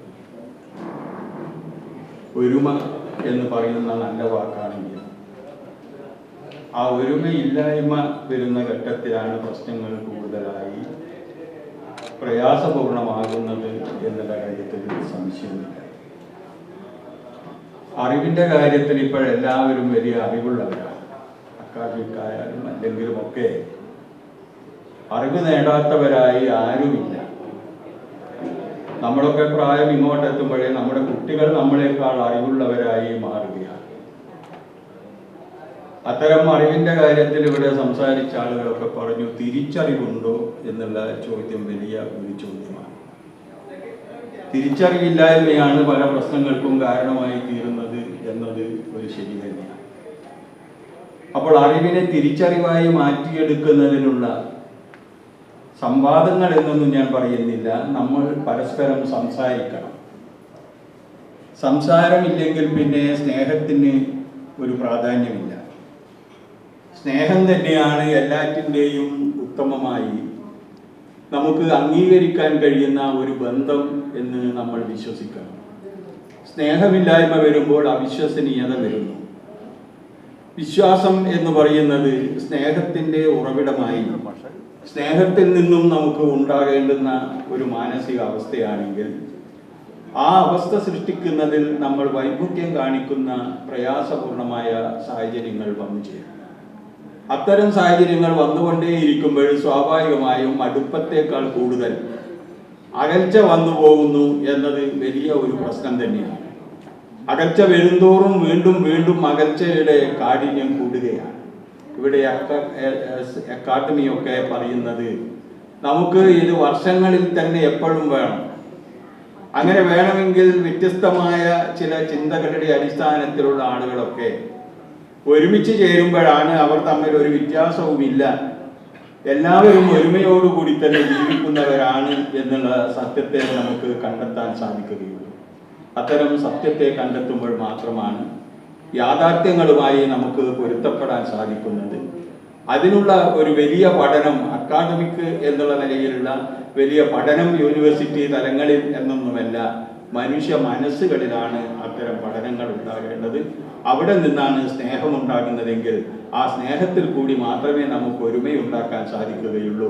ആ ഒരുമ സ്നേഹത്തിൻ്റെ രൂപമായി പര്യായമായി മാറുന്നതിന് ഇത്തരം സംഗമങ്ങൾക്ക് സാധിക്കുമാറാകട്ടെ എന്ന പ്രാർത്ഥനയോടുകൂടി ചുരുക്കുന്നു. നിങ്ങൾക്ക് ആണ് നമുക്ക് സാഹോദര്യത്തിൻ്റെ പ്രധാന ഘടകം. സമയമുള്ളപ്പോൾ രാജീവൻ്റെ വീട്ടിൽ പല പ്രാവശ്യം കൂടിച്ചേരുന്ന ഒരാളെന്ന നിലയിൽ എസ് അക്കാദമിയുടെ പ്രവർത്തനം വളരെ ശാഖനീയമാണ്. നാം ആരാണെന്നും നമ്മുടെ മനുഷ്യത്വം വികസിപ്പിച്ചെടുക്കാനും ചിന്തിക്കാനും നാം എല്ലാം ഒന്നാണെന്നുള്ള ഉത്തമ ബോധ്യം കൂടിച്ചേരലുകളിൽ ഉണ്ടാവും. സ്നേഹം പങ്കിട്ടുകൊണ്ട് വീണ്ടും വീണ്ടും കൂടിച്ചേരുന്നൊരു സംവിധാനം ഉണ്ടാവണം എന്നാഗ്രഹിക്കുന്ന ഒരാളെങ്കിൽ ഈ ചടങ്ങിന് എല്ലാവിധ ആശംസകൾ അർപ്പിക്കുകയാണ്. മുഖ്യപ്രഭാഷണം നടത്തിയ നമ്മുടെ സഹോദരൻ സൂചിപ്പിച്ചത് ഇതര മതസ്ഥരെന്ന് വിശേഷിപ്പിക്കുന്ന രീതിയിൽ മറ്റു മതങ്ങളെന്ന് വിശേഷിപ്പിക്കുന്ന രീതിയിൽ മാറണം എന്ന് സൂചിപ്പിക്കുകയുണ്ടായി. സർവമത സമ്മേളനത്തിൽ ഗുരുദേവൻ പറഞ്ഞത് സഹോദര മതങ്ങളെന്നാണ്. ആ കാലം മുതലേ ഭഗവാൻ ശ്രീനാരായണ ഗുരുദേവൻ സഹോദര മതങ്ങൾക്ക് പഠിക്കാനുള്ള ഖുർആനും ബൈബിളും ഭഗവത്ഗീതയും എൻ്റെ സമ്മേളനത്തോടുകൂടി നിങ്ങളത് ശിവഗിരിയിൽ ഉണ്ടാവും എന്ന് പ്രഖ്യാപിച്ച ശ്രീനാരായണ ഗുരുദേവനെ ഓർമ്മിച്ചുകൊണ്ട് ഞാൻ നിർത്തുന്നു. നന്ദി, നമസ്കാരം. ഈ പരിപാടിയിൽ നിങ്ങളെ അഭിമുഖീകരിച്ച് ഒത്തിരി കാര്യങ്ങൾ പറയാൻ സാധിക്കുന്നതിൽ വലിയ സന്തോഷമുണ്ട്. 2 പാട്ടിൻ്റെ കാര്യം പറഞ്ഞിട്ടാണ് ഞാൻ തുടങ്ങിയത്. എത്ര പേർക്ക് അത് താല്പര്യം ഉണ്ടാകുമെന്നുള്ളതിനെ കുറിച്ച് എനിക്ക് അറിഞ്ഞുകൂടാ. 1973 കാലഘട്ടത്തിലെ തലശ്ശേരി ഇന്ന് ആ ഹോട്ടലില്ല, നൂർജഹാൻ ഹോട്ടലിൻ്റെ മുകളിൽ ഞങ്ങൾക്കൊരു മ്യൂസിക് ക്ലബ് ഉണ്ടായിരുന്നു. ആ മ്യൂസിക് ക്ലബിൻ്റെ പേര് ഫ്രണ്ട്സ് മ്യൂസിക് ക്ലബ്ബ് എന്നായിരുന്നു. വൈകുന്നേരം ഇങ്ങനെ ഇരിക്കുക, ചെറിയ ക്ലാസ് പഠിച്ചുകൊണ്ടിരിക്കുന്ന ആളുടെ നിരയിൽ ഉണ്ടായിരുന്ന ആളാണ് ഞാൻ. ശ്യാം പ്രകാശ് എന്ന് പറയുന്ന 5 സംഗീതോപകരണങ്ങൾ കൈകാര്യം ചെയ്യാൻ കഴിവുള്ള തലശ്ശേരിക്കാരനാണ് ക്ലബ്ബ് നടത്തുന്നത്. ശ്യാം സാമ്പത്തികമായിട്ട് നല്ല കഴിവുള്ള ആളാണ്. ഒരു ഇടുങ്ങിയ മുറി, ഒരു ഹാർമോണിയം, ഒരു തബല, ഒരു ഗിറ്റാർ ഒക്കെ വെച്ച്, പിന്നെ ഒരു മൈക്കും. ആർക്കും വന്ന് പാടാം. അങ്ങനെ പാടിക്കൊണ്ടിരിക്കുന്നവരുടെ ഇടയിൽ സ്ഥിരമായിട്ട് സന്ധ്യയോടടുത്ത് വിയർത്ത് ഞാൻ ഇത്തിരി താമസിച്ചു ഇന്നും അല്ലേ എന്ന് പറഞ്ഞ് ഓടി വരുന്ന ഒരാളുണ്ടായിരുന്നു. മെലിഞ്ഞ നീണ്ട ഒരു മനുഷ്യൻ. യാദൃച്ഛികമായിട്ട് പറയട്ടെ, പിന്നീട് മാപ്പിളപ്പാട്ടിൻ്റെ ചരിത്രം ചിത്രീകരിച്ചു വയ്ക്കാൻ ശ്രമിക്കുന്ന അവസരത്തിൽ മൊഹിയുദ്ദീൻ മാല തുടങ്ങി കൊല്ലം ഷാഫി വരെയുള്ള കാലഘട്ടത്തിലെ മാപ്പിളപ്പാട്ടുകളിലൂടെയെല്ലാം ഉള്ള ഒരു സർഗസഞ്ചാര ചിത്രീകരണം നടത്തിക്കൊണ്ടിരിക്കുന്ന അവസരത്തിൽ അന്ന് വൈകുന്നേരങ്ങളിൽ ഞങ്ങളുടെ കൂട്ടത്തിൽ വന്നിട്ടുണ്ടായിരുന്ന ആ പാട്ടുകാരനാണ് മാപ്പിളപ്പാട്ടിൽ ഇപ്പോഴേ നിലനിൽക്കുന്ന, കാലം കഴിഞ്ഞാലും നിലനിൽക്കുന്ന 20 പാട്ടുകളിൽ ഒരു 5 എണ്ണമെങ്കിലും പാടിയ ആള്. പേര് മൂസ എരഞ്ഞോളി. അദ്ദേഹം അവിടെ വന്നപ്പോൾ, അദ്ദേഹം കുറച്ച് ദിവസം കഴിഞ്ഞപ്പോൾ അദ്ദേഹത്തിൻ്റെ ഒന്നിച്ച് വേറൊരാൾ വന്നു. കറുപ്പ് കട്ടി കണ്ണടയിട്ട ഒരു ദീർഘകായനായിട്ടുള്ള മനുഷ്യൻ, മുടി നീട്ടി വളർത്തിയിരിക്കുന്നു, അലസമായി കൈകൊണ്ട് ആ മുടി ഇടക്കിടക്കൊന്ന് കോതി ഒതുക്കി വെക്കുന്നുണ്ട്. പിന്നെ കൂത്തുപറമ്പിൽ വന്നിട്ടുണ്ടായിരുന്ന ഒരു ദക്കിനി, ചാന്ത് ഭാഷ എന്നാണ് അദ്ദേഹത്തിൻ്റെ പേര്. അദ്ദേഹം വന്നൊരു പാട്ട് ഉണ്ടാക്കി, ഹാർമോണിയം വായിച്ച് തബല വായിച്ച് ആ ഒരു പാട്ട്. ആ പാട്ട് തുടങ്ങുന്നത് ഇങ്ങനെയായിരുന്നു. ഒരുപക്ഷെ മൂസ എരഞ്ഞോളി പാടിയിട്ടുള്ള പാട്ടുകളിൽ ഏറ്റവും മനോഹരം എന്ന് കാലം രേഖപ്പെടുത്തുന്ന പാട്ട് മിറാജ് രാവിലെ കാറ്റേ, മരുപ്പ് തണുപ്പിച്ച കാറ്റേ. പാട്ട് നിങ്ങളിൽ ബഹുഭൂരിപക്ഷവും കേട്ടിരിക്കാൻ സാധ്യതയുണ്ടെന്നാണ് എൻ്റെ വിശ്വാസം. ആ കറുത്ത കണ്ണടയിട്ട മനുഷ്യൻ PT അബ്ദുറഹ്മാനായിരുന്നു അദ്ദേഹത്തിൻ്റെ പേര്. വടകരക്കാരനാണ്. കുറച്ച് നാളൂടെ കഴിഞ്ഞപ്പോൾ PTയുടേതായിട്ട് മറ്റൊരു പാട്ട് കൂടി വന്നു. ആ പാട്ട് പിന്നീട് വടകര തന്നെയുള്ള ഒരു ഗായകനും മാപ്പിളപ്പാട്ട് മനോഹരമായി പാടാൻ കഴിവുണ്ടായിരുന്ന സ്ത്രീ, വിളയിൽ വത്സല എന്ന വിളയിൽ ഫസീലയും ചേർന്ന് ഒരുപാട് വേദികളിൽ പാടുകയും ചെയ്തിട്ടുണ്ട്. ആ പാട്ട് തുടങ്ങുന്നത് ഇങ്ങനെയാണ്: ഉടനെ കഴുത്തെൻ്റേതറക്ക് ബാപ്പ. ഞാൻ ഈ 2ാമത്തെ പാട്ടിനെ കുറിച്ച് അന്ന് ആ പാട്ട് ചെയ്യുന്ന കാലത്ത് എന്താണ് സംഭവം എന്നുള്ളതിനെ കുറിച്ചൊന്നും എനിക്ക് അറിഞ്ഞുകൂടാ. പക്ഷേ പിന്നീടാണ് ആ പാട്ട് ഒരു വലിയ ചരിത്രത്തിലേക്ക്, യാഥാർത്ഥ്യത്തിലേക്ക് നമ്മെ കൈപിടിച്ച് കൊണ്ടുപോയ പാട്ടാണെന്ന് ബോധ്യപ്പെടുന്നത്. നിങ്ങളിൽ ബഹുഭൂരിപക്ഷവും ആ ഗാനം കേട്ടിരിക്കാൻ സാധ്യതയുണ്ട് എന്ന് തന്നെയാണ് എൻ്റെ വിശ്വാസം. പലരും ആ പാട്ട് പാടി ഇപ്പോഴും ആ പാട്ട് മനോഹരമായി പാടിക്കൊണ്ടിരിക്കുന്നത് കണ്ണൂർ സീനത്ത് എന്ന് പറയുന്ന ഒരു ഗായികയാണ്. അവരല്ല അതാദ്യം പാടിയത്. തലശ്ശേരിയിൽ നിന്നുണ്ടായ മനോഹരങ്ങളായ മാപ്പിളപ്പാട്ടുകളുടെ നിരയിൽ ഈ രണ്ട് പാട്ടുണ്ട്. ഉടനെ കഴുത്തൻ്റെ തറക്ക് ബാപ്പ എന്നത് ആ ഗാനത്തിൻ്റെ പശ്ചാത്തലം അല്ലെങ്കിൽ അതിൻ്റെ ചരിത്രം ഒരു ആത്മസമർപ്പണത്തിൻ്റെതാണെന്നും അത് സ്വന്തം സമർപ്പണത്തിൻ്റെതാണെന്നും അത് അചഞ്ചലമായ വിശ്വാസത്തിൻ്റെതാണെന്നും അത് ഒരു വിശ്വാസ പ്രമാണത്തിൻ്റെ പ്രാഗ്രൂപമാണെന്നും അത് അനശ്വരമായി നിൽക്കുന്ന ഒരു സത്യമാണെന്നും പിൽക്കാലത്താണ് എന്നെപ്പോലുള്ള ആളുകൾക്ക്, എന്നെപ്പോലുള്ളവർക്ക് ബോധ്യമാവുന്നത്. എസ് അക്കാഡമി എന്നെ ക്ഷണിച്ചിട്ടില്ലെങ്കിലും ഞാനിതിൽ വരുമായിരുന്നു. ഹാജിക്ക പറയുന്ന അവസരത്തിൽ തന്നെ ഞാൻ പറഞ്ഞു, പത്രത്തിൽ ഞാൻ ഇന്ന് കണ്ടു, എന്തായാലും ഞാൻ വരും. കാരണം എസ് അക്കാഡമിയും അതുപോലെ തന്നെ വയനാട്ടിലൊരു പീസ് വില്ലേജ് ഉണ്ട്. നിങ്ങൾ എത്ര പേരത് പോയി കണ്ടിട്ടുണ്ട് എന്നുള്ളതിനെ കുറിച്ച് എനിക്ക് അറിഞ്ഞൂടാ. പീസ് വില്ലേജിൽ എന്ത് പരിപാടി ഉണ്ടെങ്കിലും അറിഞ്ഞെങ്കിലും ഞാൻ പോകാറുണ്ട്. കാരണം ഈ രണ്ട് സ്ഥാപനങ്ങൾ അപൂർവ ചാരുതയുള്ള സമർപ്പണങ്ങളാണ്. അപൂർവ ചാരുതയുള്ള, ഞാൻ പറഞ്ഞില്ലേ, നേരത്തെ പറഞ്ഞിട്ടുണ്ടായിരുന്ന ഒരു സമർപ്പണത്തിൻ്റെ പിന്തുടർച്ചയായി വരുന്ന ആധുനിക കാലഘട്ടത്തിലെ അപൂർവ ചാരുതയുള്ള രണ്ട് സ്ഥാപനങ്ങളാണ്, ഒന്ന് പീസ് വില്ലേജും മറ്റൊന്ന് എസ് അക്കാഡമിയും. ഇത് ചരിത്രത്തിൽ രേഖപ്പെടുത്തി വയ്ക്കുക തന്നെ ചെയ്യും. പാനൂരിൻ്റെ ചരിത്രവുമായി അതിൻ്റെ നന്മയുമായി കൂട്ടിച്ചേർത്ത് നിൽക്കുന്ന ഒരു സ്ഥാപനമാണ് എസ് അക്കാഡമി. അതുകൊണ്ട് തന്നെ ക്ഷണിച്ചിട്ടില്ലെങ്കിലും ഞാനിവിടെ വരും. ഇതിൻ്റെ പിറകിൽ പ്രവർത്തിക്കുന്ന എല്ലാവരെയും ഞാൻ ആത്മാർത്ഥമായി അഭിനന്ദിക്കുന്നു.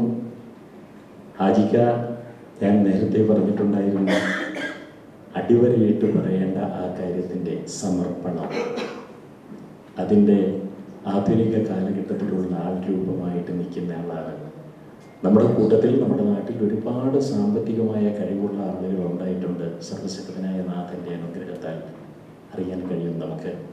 പക്ഷേ കാരുണ്യവാനായ നാഥൻ്റെ പാതയിലെ കാരുണ്യത്തിൻ്റെ അടിവര ചേർത്തൊന്നിച്ചു പോകാൻ എല്ലാവർക്കും പലപ്പോഴും സാധിക്കാറില്ല. അതുകൊണ്ട് തന്നെ ഇതൊരു അപൂർവ ചാരുതയായിട്ട് ഞാൻ കാണുന്നു.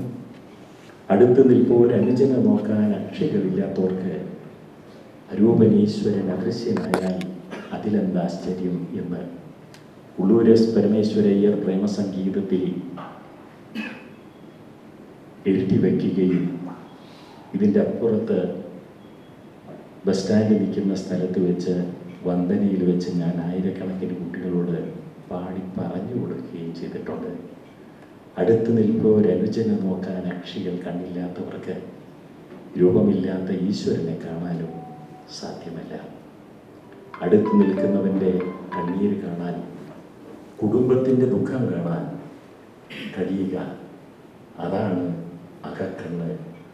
നമുക്ക് ജീവിച്ചിരിക്കെ തന്നെ അകക്കണ്ണ് തുറക്കപ്പെടുന്ന ചില മനുഷ്യരാണ് ഇതിലൊക്കെ പിറകിൽ പ്രവർത്തിക്കുന്നത് എന്നറിയുന്നതിൽ വളരെയധികം ചാരിതാർത്ഥ്യം, സന്തോഷം. മറ്റു കൂടുതലായിട്ട് എന്തെങ്കിലും പറയണം എന്ന് ഞാൻ ആഗ്രഹിക്കുന്നില്ല. ഇത് ഈ ഒരുമ എന്ന പദത്തിന് ഹാജിക്ക എനിക്ക് ഒരു വല്ലാത്തൊരു ബന്ധമുണ്ട്. ബീഹാരി സിംഗ് ഇവിടെ വന്നിട്ടില്ല. കുറേ വർഷങ്ങൾക്ക് പിറകിൽ, ഞാൻ രാഷ്ട്രീയം പറയാൻ തെറ്റിദ്ധരിക്കല്ലേ, യൂത്ത് ലീഗിൻ്റെ കുട്ടികൾ വന്നിട്ട് ഇവിടെ ചെറ്റക്കണ്ടി, കല്ലിക്കണ്ടിക്ക് അപ്പുറത്ത് ഉള്ള കുട്ടികൾ വന്നിട്ട് അവിടെ ഒരു പരിപാടി സംഘടിപ്പിക്കണം, മാഷ് വരണമെന്ന് പറഞ്ഞു. ആ പരിപാടിക്കൊരു പേര് എന്നുള്ളത് നിർദ്ദേശിക്കാൻ അവർ പറഞ്ഞപ്പോഴേ അത് ഏതാണ്ട് ഒരു 30 വർഷം പിറകിലാണ്. അന്ന് ഞാൻ പറഞ്ഞിട്ടുണ്ടായിരുന്നൊരു പേര് ഒരുമ എന്നാണ്. ആ ഒരുമയ്ക്ക് പിന്നീട് ഞാൻ അവിടെ കഴിഞ്ഞ നാൾ ഒരു കല്യാണത്തിന് പോയപ്പോഴും കണ്ടു, അവിടെ ഒരു ബോർഡ് വെച്ചിരിക്കുന്നു, ഒരുമ നഗർ. ഒരുപക്ഷെ യതീന്ദ്രൻ എന്ന നിസ്സാരന് കിട്ടിയിരിക്കുന്ന ശാശ്വതമായ ഒരു ഓർമ്മക്കുറിപ്പാണ് ആ ബോർഡ് എന്നെനിക്ക് തോന്നുന്നു. ഏതായാലും നന്മ മനസ്സിലുള്ളവരുടെ ഒരു കൂട്ടായ്മയാണിത്. നമ്മളെല്ലാം ആത്യന്തികമായിട്ട് ഒന്നാണെന്നും നമ്മുടെ എല്ലാം സിരകളിലൂടെ ഒഴുകുന്നത് ചൂടുള്ള മനുഷ്യത്വമാണെന്നും ഹൃദയബന്ധം പരസ്പരം സൂക്ഷിച്ചുകൊണ്ട് പോകേണ്ടവരാണെന്നും ഒരു വർത്താനം കൊണ്ടുപോലും നമ്മൾ അകന്നു പോകരുതെന്നും കുട്ടിക്കാലം ഓർക്കുക, ഒരു പച്ച മാങ്ങയുടെ ചവർപ്പോ അല്ലെങ്കിൽ പുളിപ്പോ ഉമിനീരോ ഒന്നിച്ച് കഴിച്ച് പങ്കുവെച്ച് കഴിച്ചിട്ടുള്ളവരാണ് നമ്മളെന്നും ആ ഒരു ഓർമ്മ നമ്മുടെ മനസ്സിലുണ്ടാകണമെന്നും ആവർത്തിച്ച് പറയുന്നു. ആത്യന്തികമായി നമ്മളെല്ലാം ഒരു നാഥൻ്റെ പിൻപറ്റുകാരാണ്. ഒരു ഉമ്മയുടെ, ഒരമ്മയുടെ, ഒരു ബാപ്പയുടെ, ആദിപിതാവിൻ്റെ, മാതാവിൻ്റെ പിൻപറ്റുകാരാണെന്നും പറ്റുന്ന സ്ഥലങ്ങളിലെല്ലാം ഒരുമിച്ച് നിൽക്കേണ്ടവരാണെന്നും അങ്ങനെ ആവട്ടെ.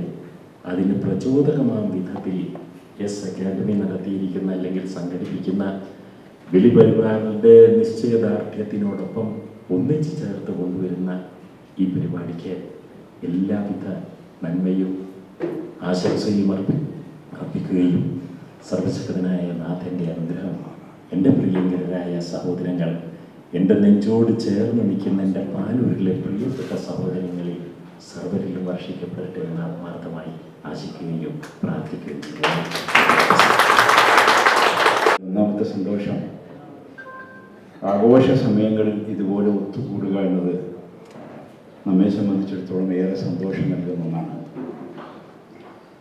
അതിനേക്കാൾ ഉപരി ഞാനിവിടെ എഴുന്നേറ്റുന്നതിൻ്റെ ഒരു കാരണം, വർഷങ്ങൾക്ക് മുമ്പ് നമ്മുടെ പാനൂരിലേക്ക് നിസ്താർ സാഹിബിനെ ക്ഷണിച്ചു കൊണ്ടുവന്നൊരു വ്യക്തി എന്ന നിലയിൽ അദ്ദേഹത്തിൻ്റെ ഉയർച്ചയിലും അദ്ദേഹത്തിൻ്റെ മുന്നോട്ടുള്ള പ്രയാണത്തിലും ഒരു നായികക്കല്ലാകുന്ന ഒരു പുസ്തക പ്രകാശനത്തിൽ പങ്കെടുക്കാൻ സാധിച്ചു എന്നത് വ്യക്തിപരമായി എന്നെ സംബന്ധിച്ചിടത്തോളം ഏറെ സന്തോഷം നൽകുന്നൊരു സംഗതിയാണ്. നമുക്കറിയാം, ഇന്ന് വായനാ ദിനമാണ്. മനുഷ്യൻ വായിക്കുമ്പോൾ മാത്രമേ ശരിയായ പാതാവിലേക്ക് നയിക്കപ്പെടുകയുള്ളൂ എന്ന യാഥാർത്ഥ്യം നാം തിരിച്ചറിയുകയും ഇന്നത്തെ ഷമീം സാഹിബ് നമുക്ക് ഇട്ടുതന്ന കുറേ ആശയങ്ങളെ വായനയിലൂടെ പരിവേഷിപ്പിക്കുകയും ചെയ്യുക എന്നതാണ് സമൂഹത്തിന് ദിശാബോധം നൽകാനുള്ള ഒരു വഴി. യഥാർത്ഥത്തിൽ നമ്മളൊക്കെ ചെയ്യേണ്ടതും അതുതന്നെയാണ്. ഈ നിസ്താർ സാഹിബിൻ്റെ പുസ്തകം ഇവിടെ പ്രകാശനം ചെയ്യുമ്പോൾ ഞാൻ ഏറെ സന്തോഷിക്കുകയായിരുന്നു. കാരണം നിസ്താർ സാഹിബ് ഒരു പ്രാസംഗികനായി, കുട്ടികളെ ഏറ്റവും മനോഹരമായി കീഴടക്കുന്ന ഒരു സംഘാടകനായി ഒക്കെ നമ്മൾ കണ്ടിട്ടുണ്ടെങ്കിലും ഇതുപോലെ പുസ്തകങ്ങൾ എഴുതി സമൂഹത്തെ ദിശ നൽകുന്ന ഒരാളായി ആദ്യമായിട്ടാണ് നമുക്ക് അനുഭവപ്പെടുന്നത്. ഇനിയും ഒരുപാട് പുസ്തകങ്ങൾ എഴുതാനും അതുവഴി ഈ സമൂഹത്തിന് ദിശ നൽകാനുമുള്ള ഒരു കഴിവ് അദ്ദേഹത്തിന് ദൈവം തമ്പുരാൻ നൽകട്ടെ എന്ന് ആത്മാർത്ഥമായി പ്രാർത്ഥിക്കുന്നു. ഈ പരിപാടിക്ക് എല്ലാ ആശംസകളും നേർന്നുകൊണ്ട് നിർത്തുന്നു. അതുകൊണ്ട് തന്നെ ദീർഘമായൊന്നും പറയാൻ ഉദ്ദേശിക്കുന്നില്ല. ആദ്യമായി ഇതുപോലൊരു പരിപാടി, ഇതുപോലൊരു സ്നേഹസംഘം സംഘടിപ്പിച്ച സ്നേഹത്തിൻ്റെ പര്യായമായ എസ് അക്കാദമിയുടെ എല്ലാ അണിയറ പ്രവർത്തകർക്കും എല്ലാവരും ആശംസകളും നേരുന്നു. അതോടൊപ്പം ഇന്ന് വായനാ ദിനമാണ്. ഇന്നത്തെ ദിവസം ബഹുമാന്യ നിസ്താർ സാഹിബിൻ്റെ പുസ്തകം പ്രകാശനം ചെയ്തു. ഇതിൻ്റെ കവർ പ്രകാശന ചടങ്ങിൽ ഞാൻ കൂടി ഉണ്ടായിരുന്നു. നമ്മൾ ഒന്ന് രണ്ട് തവണ ആ പുസ്തകത്തെ പറ്റി നമ്മൾ വളരെ മനോഹരമായി സംസാരിച്ചിരുന്നു.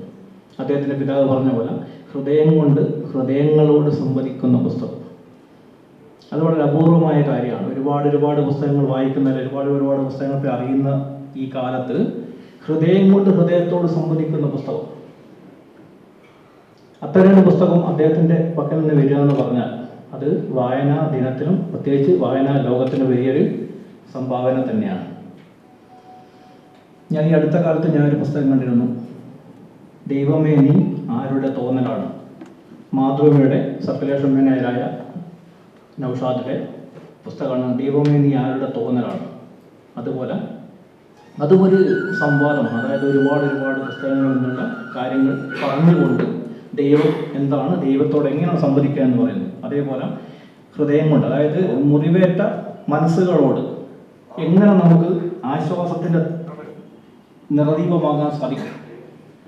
അപ്പം നമ്മുടെ ഒരുപാട് ആളുകൾ നമ്മൾ കാണുന്നുണ്ട്. ആളുകളുടെ, ഞാൻ മനസ്സിലാക്കിയിട്ട് ആളുകളുടെ യഥാർത്ഥ പ്രശ്നം തത്വചിന്തയുടെ ദാരിദ്ര്യമോ അല്ലെങ്കിൽ എന്താ പറയണ്ടേ ആശയ സംഹിതകളുടെ പോരായ്മകളൊന്നുമല്ല. യഥാർത്ഥ മനുഷ്യൻ്റെ പ്രശ്നം മുറിവേറ്റ മനസ്സുകളും ഭാരം നിറഞ്ഞ ഹൃദയവുമാണ്. നമ്മൾ ഒരുപാട് സംഘർഷങ്ങളുടെ പ്രശ്നങ്ങളിലൂടെയാണ് നമ്മൾ കടന്നു പോയിക്കൊണ്ടിരിക്കുന്നത്. വ്യക്തികൾ സൃഷ്ടിക്കുന്നത്, സമൂഹം സൃഷ്ടിക്കുന്നത്, അതുപോലെ ഒരുപാട് സാഹചര്യങ്ങൾ സൃഷ്ടിക്കുന്ന സംഘർഷങ്ങളിൽ നമ്മൾ കടന്നു പോകുന്ന സമയത്ത് നമ്മുടെ ഹൃദയം ഇങ്ങനെ ഭാരം തങ്ങി നിൽക്കുകയാണ്. 3-4 ബ്ലോക്കുകൾ, 1-2 അറ്റാക്കുകൾ കഴിഞ്ഞ ആളുകൾ എന്തുകൊണ്ടാണ് സംഭവിക്കുന്നത്? നമ്മുടെ ഹൃദയത്തിൻ്റെ പ്രശ്നമാണ്. അതേപോലെ ഭാരം നിറഞ്ഞ മനസ്സുകൾ, നമ്മുടെ മനസ്സിൽ ഒരുപാട് സംഘർഷങ്ങൾ, ഒരുപാട് മുറിവുകൾ, ഇതൊക്കെ നമ്മൾ കൊണ്ട് നടക്കുന്നുണ്ട്. ഇത്തരം സാഹചര്യങ്ങളിൽ അതിൽ നിന്ന് നമുക്ക് രക്ഷ നേടാൻ ഒരു മാർഗം മാത്രമേ ഉള്ളൂ. അതാണ് വായന എന്ന് പറയുന്നത്. നല്ല പുസ്തകങ്ങൾ നമ്മൾ ഹൃദയത്തോട് ചേർത്ത് വെക്കുക, ഹൃദയവുമായി സംവദിക്കുക. അത്തരമൊരു പുസ്തകമാണ് നമുക്കിവിടെ കിട്ടിയിരിക്കുന്നത്. അതുകൊണ്ട് ഈ പുസ്തകത്തിന് എല്ലാവിധ ആശംസകളും നേരുന്നു. ഈ പുസ്തകം എല്ലാവരും വായിക്കണം എന്ന് പറഞ്ഞുകൊണ്ട് ഞാൻ നിർത്തുകയാണ്. ഈ പരിപാടിക്ക് എല്ലാവിധ ആശംസകളും നേർന്നുകൊള്ളുന്നു. ഈ ഒരുമിച്ച് കൂടുതൽ തികച്ചും ഹൃദ്യവും അതേപോലെ തന്നെ സന്തോഷദായകവുമാണ്. ബലിപെരുന്നാളിൻ്റെ അനുബന്ധമായിട്ടുള്ള ഒരു ഒത്തുചേരലാണ്. ബലിപെരുന്നാൾ എന്ന് പറയുന്നത് ഒരു സമർപ്പണത്തിൻ്റെ ചരിത്രമാണ് അത് സൂചിപ്പിക്കുന്നത്. സമർപ്പണം ത്യാഗപൂർണമായ ഒരു കാലഘട്ടമായിരുന്നു അത്. വർത്തമാന സാഹചര്യങ്ങളുമായി താരതമ്യം ചെയ്യുമ്പോൾ ഒരു ഭരണകൂട ഭീകരതയ്ക്കെതിരായിട്ടുള്ള ഒറ്റയാനായിട്ടുള്ള ഒരാശയം വെച്ചുകൊണ്ടുള്ള പോരാട്ടമായിരുന്നു. ഭരണകൂട ഭീകരത എന്ന് പറഞ്ഞാൽ അത് നമ്രൂദായിരുന്നു. പക്ഷേ വിശ്വാസവും തൻ്റെ തത്വ അധിഷ്ഠിതമായ ജീവിതവും അത് മറ്റൊരു വഴിക്ക് തിരിക്കാതെ അതിലേക്ക് സമർപ്പിക്കാൻ വേണ്ടി ഇബ്രാഹിം നബി തയ്യാറായി എന്നതാണ് ആ ജീവിത ചരിത്രം തെളിയിക്കുന്നത്. അവിടെ അഗ്നിപരീക്ഷകൾ നടന്നു. വലിയ തീക്കുണ്ടാരം ഉണ്ടാക്കി ആ തീക്കുണ്ടാരത്തിലേക്ക് പോകാൻ ഇബ്രാഹിം നബി തയ്യാറായി. ഇന്ന് നമ്മൾ കാണുന്ന ഭരണകൂട ഭീകരത വളരെ വലുതാണ്. പക്ഷെ ആ ഭീകരതയ്ക്ക് വിധേയമാകേണ്ടി വരുന്നത് സമർപ്പണമില്ലാത്തത് കൊണ്ടാണ് എന്ന് സൂചിപ്പിക്കാൻ ഞാൻ ആഗ്രഹിക്കുക. അങ്ങനെ ഒരു ഭരണകൂടം ഇബ്രാഹിം നബിയെ അഗ്നികുണ്ടാരത്തിലേക്ക് വലിച്ചെറിഞ്ഞപ്പോൾ തന്റെ വിശ്വാസം ആ അഗ്നിയിൽ കത്താത്തതായതുകൊണ്ട് തന്നെ പോകാൻ സന്നദ്ധമായി. പക്ഷേ അഗ്നിയോട് അള്ളാഹു പറഞ്ഞു, ഈ അഗ്നിയെ നീ ഇബ്രാഹിമിനെ തണുപ്പാതെ രക്ഷയാകും. പോകുന്ന ഇബ്രാഹിമിന് അറിയാം, കത്തിക്കാളുന്ന അഗ്നികുണ്ടാരത്തിലേക്കാണ് ഞാനല്ല എൻ്റെ വിശ്വാസം പോകുന്നത്. അവിടെ എനിക്കെൻ്റെ ദൈവമുണ്ട് എന്ന ഒരു സങ്കല്പത്തോടു കൂടി പോകാൻ തയ്യാറായപ്പോൾ അന്നത്തെ ഭരണകൂട ഭീകരതയിൽ നിന്നും രക്ഷപ്പെടാൻ, അഥവാ അഗ്നിയിൽ കത്താത്ത ഒരു വിശ്വാസവുമായിട്ട് പോകാൻ ഇബ്രാഹിം നബി തയ്യാറായപ്പോൾ ദൈവത്തിൻ്റെ സഹായവും ദൈവം കൈപിടിച്ചുകൊണ്ടുള്ള ഒരു മുന്നേറ്റവും അവിടെ കാണാൻ കഴിയും. വർത്തമാന കാലഘട്ടത്തിൽ പ്രാദേശിക, ദേശീയ, അന്തർദേശീയ തലങ്ങളിൽ നാം കാണുന്ന ഭരണകൂട ഭീകരതയ്ക്ക് മുന്നിൽ അത് പലസ്തീനായാലും അത് രാജ്യത്തിൻ്റെ വിവിധ ഭാഗങ്ങളിൽ, ലോകത്തിൻ്റെ വിവിധ ഭാഗങ്ങളിലെ ജനങ്ങളായി കഴിഞ്ഞാലും ആ ഭീകരതയ്ക്ക് മുമ്പിലും സമർപ്പിതമായി നിൽക്കുമ്പോൾ അവർക്ക് അത്യന്തിക വിജയമുണ്ടായിട്ടുണ്ട് എന്നാണ് ഈ കാലഘട്ടത്തിലെ പെരുന്നാൾ, പ്രത്യേകിച്ച് ബലിപെരുന്നാൾ നമുക്ക് നൽകുന്ന സന്ദേശം. എസ് അക്കാഡമി എന്ന് പറഞ്ഞാൽ പാനൂരിനെ സംബന്ധിച്ചിടത്തോളം അഭിമാനദായകമായിട്ടുള്ള ഒരു സംരംഭമാണ്. അതിൻ്റെ ഭാഗമാക്കാൻ കഴിയുന്നത് ജീവിതത്തിലെ അതിമഹത്തായ ഒരു അനുഭവമാണ് എന്ന് മാത്രം പറഞ്ഞുകൊണ്ട് ഈ ചടങ്ങിനെല്ലാം ആശംസകളും അർപ്പിച്ചുകൊണ്ട് ഞാൻ നിർത്തുന്നു. നിങ്ങൾക്ക് നന്ദി. കുറ്റ്യാടിയിൽ നിന്നും ഇവിടെ എത്തിയത് എൻ്റെ സഹോദരൻ അസീസിയുടെ ക്ഷണം പ്രകാരം 2 പ്രാവശ്യമാണ് ഞാനിവിടെ എത്തിയത്. ഞാൻ ഇവിടുത്തെ ഇന്നത്തെ പരിപാടി സസൂക്ഷ്മം വീക്ഷിക്കുകയായിരുന്നു. എനിക്ക് ഏറ്റവും ഇഷ്ടപ്പെട്ടത് വേദിയില്ലാത്ത വേദിയാണ്. എല്ലാവരും വേദി സ്വാഗതം പറഞ്ഞ സ്വാഗത പ്രഭാഷകൻ പറഞ്ഞത് വേദി അധ്യക്ഷ വേദിയില്ലാതെ എല്ലാവരും വേദിയിലുള്ള ആൾക്കാരായി കണ്ട ഒരു വേദിയാണ്. ഞാൻ വളരെ സന്തോഷത്തോടെ അതിൻ്റെ ശേഷം നടന്ന ഷമീം സാറിൻ്റെ പ്രോജ്വലമായ ഒരു പ്രസംഗം എനിക്ക് കേൾക്കാൻ ശ്രമിച്ചു. ചരിത്രത്തിലേക്ക് ഊളിയിട്ട് ഇറങ്ങി തിരിച്ചുകൊണ്ടുള്ള അദ്ദേഹത്തിൻ്റെ പഠന ഗവേഷണത്തിൽ നിന്ന് ഉരുത്തിരിഞ്ഞ് ആശയങ്ങളെ അവതരിപ്പിച്ചുകൊണ്ട് ഇവിടെ നടത്തിയ ഗംഭീര പ്രസംഗം ഇനിയും ചരിത്രത്തിലേക്ക് ഒരുപാട് പ്രാവശ്യം അദ്ദേഹത്തെ വിദ്യാലയത്തിലേക്ക് ഒന്ന് ക്ഷണിക്കണമെന്ന് പോലും തോന്നിയ സന്ദർഭമാണ്. എനിക്ക് ചെറിയൊരു കാര്യം കൂടി പറഞ്ഞു നിർത്തിയാണ്. ഞാനൊരു ഷോർട്ട് ഫിലിം കണ്ടിരുന്നു. ആ ഷോർട്ട് ഫിലിമിൻ്റെ ഇതിവൃത്തം ഇങ്ങനെയാണ്. ഒരു സ്ത്രീ, അദ്ദേഹം ഒരു ബസ് ഓടിച്ചു പോവുകയാണ്. ബസ്സിൽ നിറയെ ആൾക്കാരുണ്ട്. ആ ബസ് അതിശൂതം ഓടിച്ചു പോകുന്നതിൻ്റെ ഇടക്ക് ഒരു സ്ഥലത്തെത്തിയപ്പോൾ ബസ് തടഞ്ഞു നിർത്തി. ഏതാനും യുവാക്കൾ ഗുണ്ടകൾ ആ വണ്ടി തടുത്തു നിർത്തിയിട്ട് ഈ പെണ്ണിനെ, ആ ഡ്രൈവറാകുന്ന പെണ്ണിനെ അതിൽ നിന്ന് വലിച്ചയച്ചു കൊണ്ടുപോയാണ്. അതിക്രൂരമായി ആ പെണ്ണിനെ ബലാത്സംഗം ചെയ്യുന്ന ഒരു രംഗം ആ ഷോർട്ട് ഫിലിമിൽ കാണിക്കേണ്ടത്. പക്ഷേ ബസ്സിലിരിക്കുന്ന ഒരൊറ്റ ആളുകൾ അതിനെതിരെ പ്രതികരിക്കുന്നില്ല, അതിനെ തടഞ്ഞു നിർത്തുന്നില്ല, അതിന് സഹായഹസ്തം നീട്ടുന്നില്ല. പക്ഷേ അതിൽ നിന്നൊരു ചെറുപ്പക്കാരൻ ഇറങ്ങിച്ചെന്നുകൊണ്ട് ആ സ്ത്രീയെ അവരിൽ നിന്ന് മോചിപ്പിക്കുക. ആ മോചനം കിട്ടിയ സ്ത്രീ ഓടി വന്നിട്ട് തൻ്റെ ബസ് ഓടിക്കാൻ ശ്രമിക്കുക.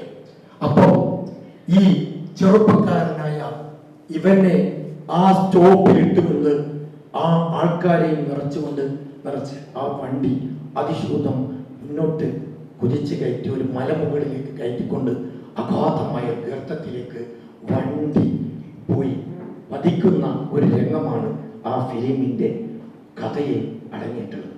ആ കഥയുടെ ഇതിവൃത്തം എന്ന് പറയുന്നത് അതിന് ജീവിക്കാൻ പ്രതികരണശേഷിയുള്ള ഒരേ ഒരു മനുഷ്യൻ മാത്രമേ ഉള്ളൂ. അതായിരുന്നു, ആ മനുഷ്യനായിരുന്നു യഥാർത്ഥത്തിൽ ആ പ്രതികരിച്ച ഒരേ ഒരാൾ. അവൻ മാത്രമേ ജീവിക്കാൻ അവകാശമുള്ളൂ, മറ്റുള്ളവർ ഈ ലോകത്തിൽ നിന്ന് വിട പറയണം എന്ന ഒരു അതാണ് അതിൻ്റെ ഇതിവൃത്തം. ഇന്നത്തെ സാമൂഹിക ചുറ്റുപാട് അങ്ങനെയല്ലേ എന്ന് ഞാൻ ചോദിക്കുക. ഒന്നിനോടും പ്രതികരിക്കാത്ത, ഒന്നിനോട് നിസ്സംഗത പുലർത്തുന്ന ഒരു സമൂഹത്തിൽ ജീവിക്കുമ്പോൾ അവരെ കൈപിടിച്ചുയർത്താൻ ഇതുപോലുള്ള അക്കാദമി പോലുള്ള പ്രവർത്തകന്മാർ ഇത്തരം സ്നേഹ സംവാദങ്ങൾ ഉണ്ടാക്കി ഈ സമൂഹത്തിനെ മുന്നോട്ട് എത്തിക്കുവാൻ ശ്രമിക്കുന്നതിൽ സന്തോഷമുണ്ട്, ചാരിതാർത്ഥ്യമുണ്ട്. ഈ അക്കാദമിക്ക് വന്നപ്പോൾ തന്നെ ഹാജിയാരുടെ ആ പ്രസന്നമായ മുഖം, ആ പുഞ്ചിരിക്കുന്ന മുഖത്തോടുകൂടിയുള്ള സ്വീകരണം മതി ഇതിൻ്റെ ഏറ്റവും വലിയ വിജയത്തിലേക്ക് ഉയർന്നു പോകുവാൻ എന്ന് ഞാൻ മനസ്സിലാക്കുകയാണ്. സർവ്വവിധ ആശീർവാദങ്ങൾ നേർന്നുകൊണ്ട് ഞാൻ നിർത്തുന്നു. വാഹിദ് ദഅവാന അനിൽ ഹംദുലില്ലാഹി റബ്ബിൽ ആലമീൻ. എന്ത് കിട്ടിയെന്ന് ചോദിച്ചാൽ ഇനിയും കുറേ കാലം ജീവിക്കാനുള്ള ഒരു ഊർജം കിട്ടി, അത് മാത്രമേ ഇവിടെ പറയാനുള്ളൂ. നമ്മുടെ വാക്കുകൾ, പ്രവൃത്തികൾ, ചിന്തകൾ നന്മകളിൽ കൂടെ കടന്നു പോകുമ്പോൾ നമുക്ക് ഉപകാരപ്രദമാകുന്ന ഒരുപാട് ഹോർമോണുകൾ ഉൽപ്പാദിപ്പിക്കപ്പെടും. അങ്ങനത്തെ ഹോർമോണുകളുടെ കുറവാണ് ഇന്ന് നമ്മൾ അനുഭവിക്കുന്ന ജീവിത ശൈലി രോഗങ്ങളുടെ അടിസ്ഥാനം.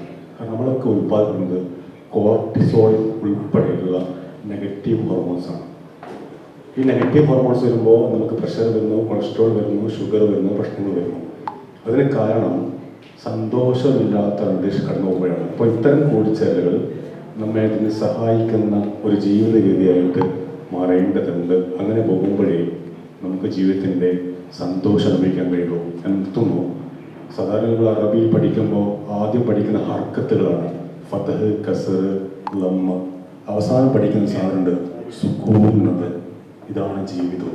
ഒരുപാട് പ്രവർത്തനങ്ങളും ചിന്തകളും ഓടിച്ചാടുമ്പോഴാണ് ഫതഹായിട്ടും കസറായിട്ടും ലമ്മായിട്ടും വരുന്നത്. പക്ഷെ അവസാനം ബാക്കിയാകുന്ന വാക്ക് സുക്കൂൻ എന്നാണ്. ഞാൻ ആ വാക്കിന് അർത്ഥം ഇന്ന് പോലും തെരഞ്ഞു മനസ്സിലായത് ശാന്തത എന്നാണ്. എല്ലാത്തിൽ നിന്നും അതിന് രൂപമില്ലാണ്, ഒരു വട്ടമാണ്, തുടക്കം എവിടെയില്ല, എല്ലാവരും ഒരുപോലെയാണ്. ആ രീതിയിലേക്ക് പ്രശാന്തമായ ഒരു മാനസികാവസ്ഥയിൽ കടന്നു പോകാൻ സാധ്യമാവട്ടെ. ഇത്തരം കൂടിച്ചേർന്ന് സഹായിക്കട്ടെ. എസ് അക്കാദമി പോലുള്ള ഡിഫറൻ്റ് ഏബിളായുള്ള ആളുകളെ ചേർത്ത് പിടിച്ച് പുറത്ത് പിടിച്ച് പോകുന്ന സംവിധാനങ്ങൾ വെളിച്ചമാവട്ടെ എന്ന് മാത്രം പറഞ്ഞുകൊണ്ട് നിർത്തുന്നു. സന്തോഷങ്ങൾ. എല്ലാവർക്കും നല്ല ഒരു സായം സന്ധ്യ ആശംസിക്കുന്നു. ജീവിതം എന്ന നാടകത്തിൽ ദൈവം എന്ന സംവിധായകന്റെ നിർദ്ദേശം അനുസരിച്ച് അഭിനയിക്കുന്ന അഭിനേതാക്കൾ മാത്രമാണ് നാം ഓരോരുത്തരും എന്നുള്ളതാണ് യാഥാർത്ഥ്യം. ഈ നാടകം ആരംഭിക്കുന്നത് ഒരാളുടെ ജനനത്തോടുകൂടിയും ആ നാടകത്തിന് തിരശ്ശീല വീഴുന്നത് അയാളുടെ മരണത്തോടും കൂടിയാണ്. ഈ നാടകം എപ്പോൾ ആരംഭിക്കണം, എപ്പോൾ അവസാനിക്കണം എന്ന് തീരുമാനിക്കുന്നത് സംവിധായകനായിട്ടുള്ള ദൈവമാണ്. നമ്മളിൽ അർപ്പിതമായിട്ടുള്ള കർമ്മം എന്നുള്ളത് ദൈവം നമുക്ക് തന്ന ആ ഒരു റോൾ ഭംഗിയായി നിർവഹിക്കുക എന്നുള്ളത് മാത്രമാണ്. അതുകൊണ്ട് തന്നെ മരണത്തെ പലപ്പോഴും രംഗബോധമില്ലാത്ത കോമാളി എന്നൊക്കെ വിളിക്കാറുള്ളത്. ഇത്തരത്തിലുള്ള ചാരിറ്റി പ്രവർത്തനങ്ങൾ നടത്തുന്ന ഭാര്യയിൽ മുഹമ്മദ് ഹാജിക്ക, ഇവിടെയുള്ള എസ് അക്കാഡമി ആയാലും, അതുപോലെ തന്നെ വയനാടുള്ള പീസ് വില്ലേജും, അതുപോലെ തന്നെ BSM ലൈബ്രറി, ഇതൊക്കെ ജനങ്ങൾക്ക് ഉപകാരപ്രദമായിട്ടുള്ള സഹജീവികളുടെ കണ്ണീരൊപ്പാൻ പ്രാപ്തമായിട്ടുള്ള സ്ഥാപനങ്ങളാണ്. ലോകത്തെ മുഴുവൻ കുടുകുടാ തിരിപ്പിച്ചിരുന്ന വിശ്വവിഖ്യാത സിനിമാ നടൻ ചാർലി ചാപ്ലിൻ തൻ്റെ ആത്മകഥയിൽ പറയുന്നത്, എനിക്ക് മഴയിൽ കൂടി നടക്കുന്നതാണ് ഇഷ്ടം, കാരണം എൻ്റെ കണ്ണുനീരാരും കാണുകയില്ല എന്നായിരുന്നു. സഹജീവികളുടെ കണ്ണീരൊപ്പാൻ ഉള്ള ഇത്തരത്തിലുള്ള പ്രസ്ഥാനങ്ങൾ എന്നും നമുക്ക് മാതൃകയാവുന്നതാണ്. ഈ ഒരു ഈദ് സംഗമം, ഒരുമ എന്ന പേരിൽ ഈദ് സംഗമം സംഘടിപ്പിച്ച ഇതിൻ്റെ ഭാരവാഹികൾക്ക് എല്ലാവിധ ആശംസകളും. ഈ ഒരു കൂട്ടായ്മ, ഒരുമ കൂട്ടായ്മ മുന്നോട്ട് പോകട്ടെ എന്ന് മാത്രം ആശംസിച്ചുകൊണ്ട് നിർത്തുന്നു. മനസ്സിൻ്റെ ഉള്ളിൽ ആഴ്ന്നിറങ്ങിയ വാക്കുകളാണ് ഈ കൂട്ടായ്മയിൽ നിന്ന് നമുക്ക് കേൾക്കാൻ കഴിയുന്നത് എന്ന് ഞാനിവിടെ വരുമ്പോൾ തന്നെയുള്ള ആ വാക്കുകളിൽ നിന്ന് മനസ്സിലായിട്ടുണ്ട്. ഈ എസ് അക്കാദമി, ഞാനിതിൻ്റെ പ്രവർത്തനങ്ങളെല്ലാം ഈ അടുത്ത ഒരു ദിവസം കാണുകയുണ്ടായി. അപ്പോഴാണ് ബോധ്യപ്പെടുന്നത്, ഒരു ഘട്ടത്തിൽ എന്ന് പറഞ്ഞാൽ എല്ലാവരുടെ ചെറുപ്പകാലത്ത് അവഗണിക്കപ്പെടുന്ന ഒരു വിഭാഗമാണ് നമ്മുടെ ജീവിതത്തിലുള്ള പലവിധങ്ങളായിട്ടുള്ള വൈകല്യങ്ങൾ. പക്ഷേ അത്തരം ആളുകളെ, അവരുടെ ആ സംരക്ഷണവും അതോടൊപ്പം അവരെ നമുക്ക് തുല്യമായി ഉയർത്തിക്കൊണ്ടുവരുന്നതിനുള്ള ഇവിടുത്തെ സാഹചര്യവും അതൊക്കെ കാണുമ്പോഴാണ് ദൈവം കുടികൊള്ളുന്നത് ഇവിടെയാണെന്ന് തോന്നിപ്പോകുന്നത്. അതുപോലെ തന്നെയാണ് ഈ ഒരുമ കൂട്ടായ്മയുടെ ഭാഗമായി ഇവിടെ നടക്കുന്ന എല്ലാ പ്രവർത്തനങ്ങൾക്കും എല്ലാവിധ ആശംസകൾ നേർന്നുകൊണ്ട് നിർത്തും. ക്ഷമയോദിക്കേണ്ട ഒരുപാട് വൈകിട്ടാണ് ഒരു മറ്റൊരു പരിപാടി പങ്കെടുത്തതിന് ശേഷമാണ് വരുന്നത്. അതുകൊണ്ട് തന്നെ ആദ്യം ക്ഷമയോദിക്കാണ്. അജിക്ക് എന്നെ കുറിച്ച് പറഞ്ഞിരുന്നു, പക്ഷേ വരാനായിട്ട് അതിൽ ക്ഷമയോദിക്കുന്നു. ഒരുപാട് സന്തോഷമുണ്ട്. എങ്ങനെയെങ്കിലും ഇവിടെ എത്തണമെന്നുള്ളൊരു ആഗ്രഹം കൊണ്ടാണ് ഈ ഇത്രയും വൈകിട്ടും ഇവിടെ ഓടിയെത്താൻ കാരണം ഈ എസ് അക്കാഡമിയായിട്ടായി നേരത്തെ ഇതിന് ഒരുപാട് ബന്ധമുണ്ടായിരുന്നു. എസ് അക്കാഡമിയുടെ പ്രവർത്തനം നേരത്തെ ഇവിടെ പലരും സൂചിപ്പിച്ചിട്ടുണ്ടാവും. ഒരു ശ്ലാഘനീയമായിട്ടുള്ള ഒരു പ്രവർത്തനം നടത്തുന്ന ഒരു പ്രത്യേക സംഘടനയാണ് എസ് അക്കാഡമി എന്ന് പറയുന്നത്. പലപ്പോഴും നമ്മുടെ ജീവിതത്തിൽ നമ്മൾ മാറ്റി നിർത്തപ്പെടുന്ന അല്ലെങ്കിൽ നമ്മൾ അവഗണിക്കപ്പെടുന്ന ഒരു വിഭാഗത്തെ നമ്മുടെ ചേർത്ത് നിർത്തിക്കൊണ്ട് അവർക്ക് കിട്ടാത്ത സ്നേഹം ഒരുപാട് കൊടുത്തുകൊണ്ട് അവരെ നമ്മുടെ ഭാഗമാണ് എന്നുള്ളൊരു ബോധം അവർക്കുണ്ടാക്കാനും ആ കുടുംബത്തെയും ഒരുപാട് വിഷമങ്ങൾ അനുഭവിക്കുന്ന മനോവ്യഥകൾ അനുഭവിക്കുന്ന കുടുംബത്തെ നമ്മോട് ചേർത്ത് നിർത്തിക്കൊണ്ട് സമൂഹത്തിൻ്റെ മുഖ്യധാരയിലേക്ക് അവരെ കൊണ്ടുവരാൻ വേണ്ടിയുള്ള ഒരു പ്രവർത്തനമാണ് എസ്എക്കടന നടത്തിക്കൊണ്ടിരിക്കുന്നത്. ഒരുമയുടെ കൂട്ടായ്മ, പെരുന്നാളിന് ശേഷമുള്ള, പെരുന്നാളിനോടനുബന്ധിച്ചുള്ള ഈ കൂട്ടായ്മ ഏറെ ശ്രദ്ധേയമാണ്. നമുക്കറിയാം, വർത്തമാന കാലഘട്ടം വളരെ വൃത്തികെട്ട രീതിയിൽ പോയിക്കൊണ്ടിരിക്കുന്ന ഒരവസ്ഥയിലൂടെയാണ് നമ്മൾ കടന്നുപോയിക്കൊണ്ടിരിക്കുന്നത്. ഇങ്ങനെയുള്ള അവസ്ഥയിലാണ് ഈ ഇത്തരമുള്ള കൂട്ടായ്മകളുടെ ഏറ്റവും പ്രസക്തി എന്ന് ഞാൻ ഇവിടെ പറയാൻ ആഗ്രഹിക്കുകയാണ്. പലപ്പോഴും ജാതിയുടെയും മതത്തിൻ്റെയും പേരിൽ മനുഷ്യർ അങ്ങോട്ടും ഇങ്ങോട്ടും ഒരുപാട് വിഷമങ്ങൾ ഉണ്ടാക്കിക്കൊണ്ടിരിക്കുന്ന വർത്തമാന കാലഘട്ടത്തിൽ ഇതുപോലുള്ള കൂട്ടായ്മകൾ അനിവാര്യമാണ് എന്ന് ഞാൻ വിശ്വസിക്കുകയാണ്. സന്തോഷമുണ്ട്, ഒരുപാട് സന്തോഷമുണ്ട്. ഒരുമയുടെ പ്രവർത്തകർക്കും പ്രത്യേകിച്ച് ലാജിക്കയുടെ പ്രത്യേക സ്നേഹവും ഈ എസ് അക്കാഡമിയോടുള്ള ചേർന്ന് നിൽക്കാനുള്ള എൻ്റെ മനസ്സും നമ്മുടെയൊക്കെ മനസ്സും എന്നും ഉണ്ടാവണം എന്ന് മനസ്സുകൊണ്ട് പ്രാർത്ഥിച്ചുകൊണ്ട് ഈ നല്ലൊരു കൂട്ടായ്മയ്ക്ക് എൻ്റെ ഹൃദയം നിറഞ്ഞ മനസ്സിൻ്റെ എല്ലാവിധ ആശംസകളും നേരുന്നു. നന്ദി, നമസ്കാരം. കുറച്ച് വർഷങ്ങൾക്ക് മുന്നേ പോകാനുള്ളൊരു ഭാഗ്യം എനിക്ക് ലഭിച്ചു. അപ്പോൾ എനിക്കത് ഭയങ്കര കൗതുകമായിരുന്നു. ഒരു 5 മിനിറ്റ്, ഒരു 4 മിനിറ്റ്, അപ്പോൾ ഭയങ്കര കൗതുകമായിരുന്നു. അപ്പോൾ ഞാൻ വിചാരിച്ചു, ഇത്തരം പ്രവർത്തനങ്ങളൊക്കെ ക്രോഡീകരിക്കുന്നത് എങ്ങനെ ക്രോഡീകരിക്കുന്നു എന്നൊക്കെ ഭയങ്കര അന്നേരം ഒരു മനസ്സിൽ അത്ര ഭയങ്കര ഒരു സംഭവമായിരുന്നു. അതിനുശേഷം എനിക്ക് ആദ്യമായിട്ടാണ് ഞാൻ ഇങ്ങനെയൊരു ഈ ഒരു ഡിഫറൻഷിയേബിൾ ഭിന്നശേഷിക്കാരായ ഈ ഒരു ആളുകൾക്ക് വേണ്ടി ഇങ്ങനെയൊരു സ്ഥാപനം ഉണ്ടെന്നും ഇതിന് പിന്നിൽ ഇത്രയും വലിയൊരു ഉദ്ദേശം ഉണ്ടെന്നും ഒക്കെ ഞാൻ മനസ്സിലാക്കുന്നത് ഇപ്പം അടുത്ത കാലത്താണ്. അപ്പോൾ ഇങ്ങനെയൊരു സംഭവം ഉണ്ടെന്ന് രാജീവേട്ടൻ പറഞ്ഞപ്പോൾ തന്നെ ഞാൻ പറഞ്ഞു ഞാനും കൂടി വരാം. എനിക്ക് സാറിനെ കുറച്ച് മുന്നേ പരിചയമുണ്ട്. JC എന്ന് പറയുന്ന സംഘടനയായിട്ട് ബന്ധപ്പെട്ടിട്ട് അതിൽ എന്തൊക്കെ മനുഷ്യത്വപരമായിട്ട് ആത്മാർത്ഥമായിട്ട് നിങ്ങൾ എന്ത് പ്രവർത്തനം ചെയ്യുമ്പോഴും സാറിൻ്റെ ഒരു സഹായം അന്ന് മുതൽ ഞാൻ സാറിനെ ഒരു ശ്രദ്ധിച്ചു തുടങ്ങുന്ന ഒരു വ്യക്തിത്വമായിരുന്നു. അപ്പോൾ ഇന്നിവിടെ ഈ ഒരു കൂട്ടായ്മ കാണുമ്പോൾ എനിക്ക് തോന്നുന്നു ഇത്തരം വ്യക്തികൾ, നമ്മളെപ്പോഴും പറയുമല്ലേ പുനർജനനം എന്ന് പറയുന്നു. പുനർജനനം പക്ഷേ നമ്മളെപ്പോൾ പറയാം, നമ്മൾ പുനർജന്മം എന്ന് പറയുന്നത് അബ്ദുള്ള മാഷ് പറയുന്നത് മരിച്ചു കഴിഞ്ഞാലാണെന്ന്. പക്ഷേ എനിക്കതിലൊരു ഭിന്ന അഭിപ്രായമുണ്ട്. പുനർജന്മം എന്ന് പറയുന്നത് നമ്മൾ പറയും നരേന്ദ്രനിൽ നിന്ന് സ്വാമി വിവേകാനന്ദനിലേക്കുള്ള പുനർജന്മം, അത് മരിച്ചപ്പോഴല്ലല്ലോ അല്ലേ.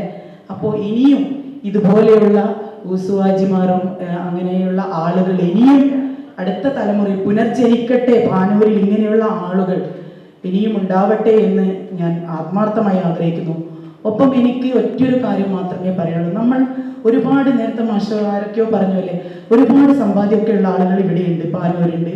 എനിക്ക് തോന്നുന്നു കണ്ണൂരിൽ തന്നെ ഏറ്റവും നല്ല സാമ്പത്തികമുള്ള ആൾക്കാരൊക്കെ പാനൂരാന്നൊക്കെ പറയുന്നത് കേൾക്കാം. പക്ഷേ എനിക്കതൊന്നുമല്ല. അത്രയും ആൾക്കാർ, ഇത്തരം പ്രവർത്തനങ്ങൾ അത്തരം ആൾക്കാരിൽ എത്ര പേർ ചെയ്യുന്നുണ്ട് എന്നത് ചിലപ്പോൾ വിരലിലെണ്ണാവുന്ന ആളുകൾ മാത്രമേ ഉള്ളൂ. ഇതൊക്കെ മറന്ന് ഇന്ന് ഇവിടെ ഇരിക്കുമ്പോൾ തന്നെ നമ്മളിപ്പോൾ പറയാണ്, ദൈവം വന്ന് നമ്മളോട് പറയാണ്, ഇന്ന് ഈ നിമിഷം നീ ഇവിടെ നിന്ന് മരിച്ചു പോവുകയാണ്. നിന്റെ എല്ലാ സമ്പാദ്യങ്ങളും നീ ഇപ്പോൾ 1 മിനിറ്റ് കൊണ്ട് ഇവിടുന്ന് മരിച്ചു പോവുകയാണ്. എല്ലാവരും ആ ഒരു നിമിഷം നമ്മൾ ചിന്തിച്ചു, ഒന്നുമില്ല, നമ്മൾക്ക് ഒരുപാട് സമ്പാദ്യമുണ്ട്, മക്കളുണ്ട്, ഒരുപാട് 30 നിമിഷം മരിച്ചു പോവുകയാണ് എന്ന് നാം ചിന്തിക്കുമ്പോൾ എന്താണ് നമ്മുടെ മനസ്സിൽ തോന്നുന്നത്? നമുക്കൊന്നും തോന്നില്ല. നമുക്കാകെ നമ്മുടെ ചിന്തയിൽ നമ്മൾ പരിചയപ്പെട്ട നല്ല ചില മുഖങ്ങൾ ഓർമ്മ വരും, കുറച്ച് നല്ല നിമിഷങ്ങളും, അത്ര മാത്രമേ നമുക്ക് ഓർമ്മ. അപ്പം എനിക്ക് തോന്നുന്നു ആ ഒരു കാര്യം പറയും എനിക്ക് ഓർമ്മ വരുന്നത് ഒരു 2 വരി സംഭവമാണ്. നമ്മൾ പറയും വെയിൽ വെള്ളത്തിലേക്കെന്ന പോലെ നീ എന്നിലേക്ക് അലിഞ്ഞു ചേരുകയും മഞ്ഞുതുള്ളി ഇലയിൽ നിന്നെന്നതുപോലെ നീ എന്നിൽ നിന്ന് അടർന്നു പോവുകയും ചെയ്യും. നന്ദിയുണ്ട് നിന്നോട് അല്പസമയമെങ്കിലും ഈ കെട്ടിക്കിടപ്പിന് വജ്രമെന്ന് സ്ഫടികമെന്ന് തോന്നിച്ചുവല്ലോ. ഇങ്ങനെ തോന്നിക്കുന്ന നല്ല മുഖങ്ങളും നല്ല ഓർമ്മകളും നല്ല മനുഷ്യന്മാരും എന്നും പാനൂരിനുണ്ടാകട്ടെ. അത്തരം മനുഷ്യന്മാരുമായിട്ടാവട്ടെ നമ്മുടെ കൂട്ടുകെട്ട്, അത്തരം ചിന്തകളാകട്ടെ നമുക്കുണ്ടാകുന്നത്. മറ്റുള്ളവരുടെ അവസാന ഓർമ്മകളിലെ നല്ല മുഖങ്ങളും നമ്മുടെ അവസാന ഓർമ്മകളിലെ നല്ല പ്രവൃത്തികൾ മറ്റുള്ളവരുടേതുമാകട്ടെ എന്ന് മാത്രം ആത്മാർത്ഥമായി പ്രാർത്ഥിച്ചുകൊണ്ട് ഇത്തരം പ്രവർത്തനങ്ങളും ഇത്തരം ആളുകളും ഇനിയും പുനർജനിക്കട്ടെ എന്ന് ആത്മാർത്ഥമായി ആഗ്രഹിക്കുന്നു. ഇതിനു മുന്നേ ഞാനൊരു പരിപാടിക്ക് പങ്കെടുത്തത് KP റഹീം മാഷായിരുന്നു. ജാതിയും മതവും ഒന്നുമില്ലാതെ ഇവിടെ ജീവിച്ചു പോയ ഒരു മനുഷ്യനായിരുന്നു അദ്ദേഹത്തിൻ്റെ പരിപാടിയിലായിരുന്നു ഇതിനു മുന്നേ ഞാൻ ഒരു 2 വാക്ക് പറയാൻ സ്വമേധയ ആരും ക്ഷണിക്കാതെ തന്നെ ഇറങ്ങി വന്നത്. ഇന്ന് ഈ ഒരു പരിപാടിയിലാണ്. ഈ ഒരു പരിപാടിയുടെ പിന്നിൽ ബാക്ക് ബോണായി പ്രവർത്തിച്ച ഇത്തരം ആളുകളെ ഇവിടെ ക്രോഡീകരിച്ചതിന് ഒരു ബിഗ് സല്യൂട്ട്, ഹൃദയത്തിൽ നിന്നൊരു ആത്മാർത്ഥമായി ഒരു അഭിവാദ്യനും ഒരു ആശംസയും എന്തെന്ന് പറയുന്ന അറിയില്ല ഒക്കെ നേരുന്നു. Thank you. ഇത്തരം ഒരു ഈവനിങ് സമ്മാനിച്ചതിന് അബ്ദുള്ള മാഷ് പറഞ്ഞതുപോലെ ഒരു നല്ല കുറച്ച് ഹോർമോണുകൾ നമ്മളിലേക്ക് നിറച്ച് ഇതിൻ്റെ സംഘാടകർക്ക് from the heart big salute. Thank you. ഒരുമ എന്ന പേരിൽ ബലിപെരുന്നാളിനോടനുബന്ധിച്ച് നമ്മൾ സംഘടിപ്പിച്ചിട്ടുള്ള സൗഹൃദ സംഗമമാണ് ഇവിടെ അവസാനിക്കുന്നത്. പകുതിയിലധികം ആളുകളും പോയി കഴിഞ്ഞ അവസ്ഥയിലാണ് നമ്മൾ ഈ പരിപാടി സമാപിക്കുന്നത്. ഏതായിരുന്നാലും വലിയ സന്തോഷമുണ്ട് നമ്മുടെ ക്ഷണം സ്വീകരിച്ച് നിങ്ങളെല്ലാവരും വന്ന് ചേർന്നു എന്നതിൽ. ഇതിനൊരു തുടർച്ച ഉണ്ടാവണം എന്നാണ് നമ്മൾ ആഗ്രഹിക്കുന്നത്. ഈ ഒരുമ എന്ന മനോഹരമായ ഒരാശയം എല്ലാവർക്കും ഒരുമിച്ചിരിക്കാൻ കഴിയുന്ന വേദി ഉണ്ടാവുകയും വിവിധ വിഷയങ്ങളിൽ നമുക്ക് ഇടപെട്ടുകൊണ്ട് മുന്നോട്ട് പോകാൻ സാധ്യമാവുകയും ചെയ്യേണ്ടതുണ്ട്. ഇനിയും തുടർന്നുള്ള സന്ദർഭങ്ങളിൽ നമുക്കിങ്ങനെ ഒരുമിച്ചിരിക്കാം എന്നാണ് തോന്നുന്നത്.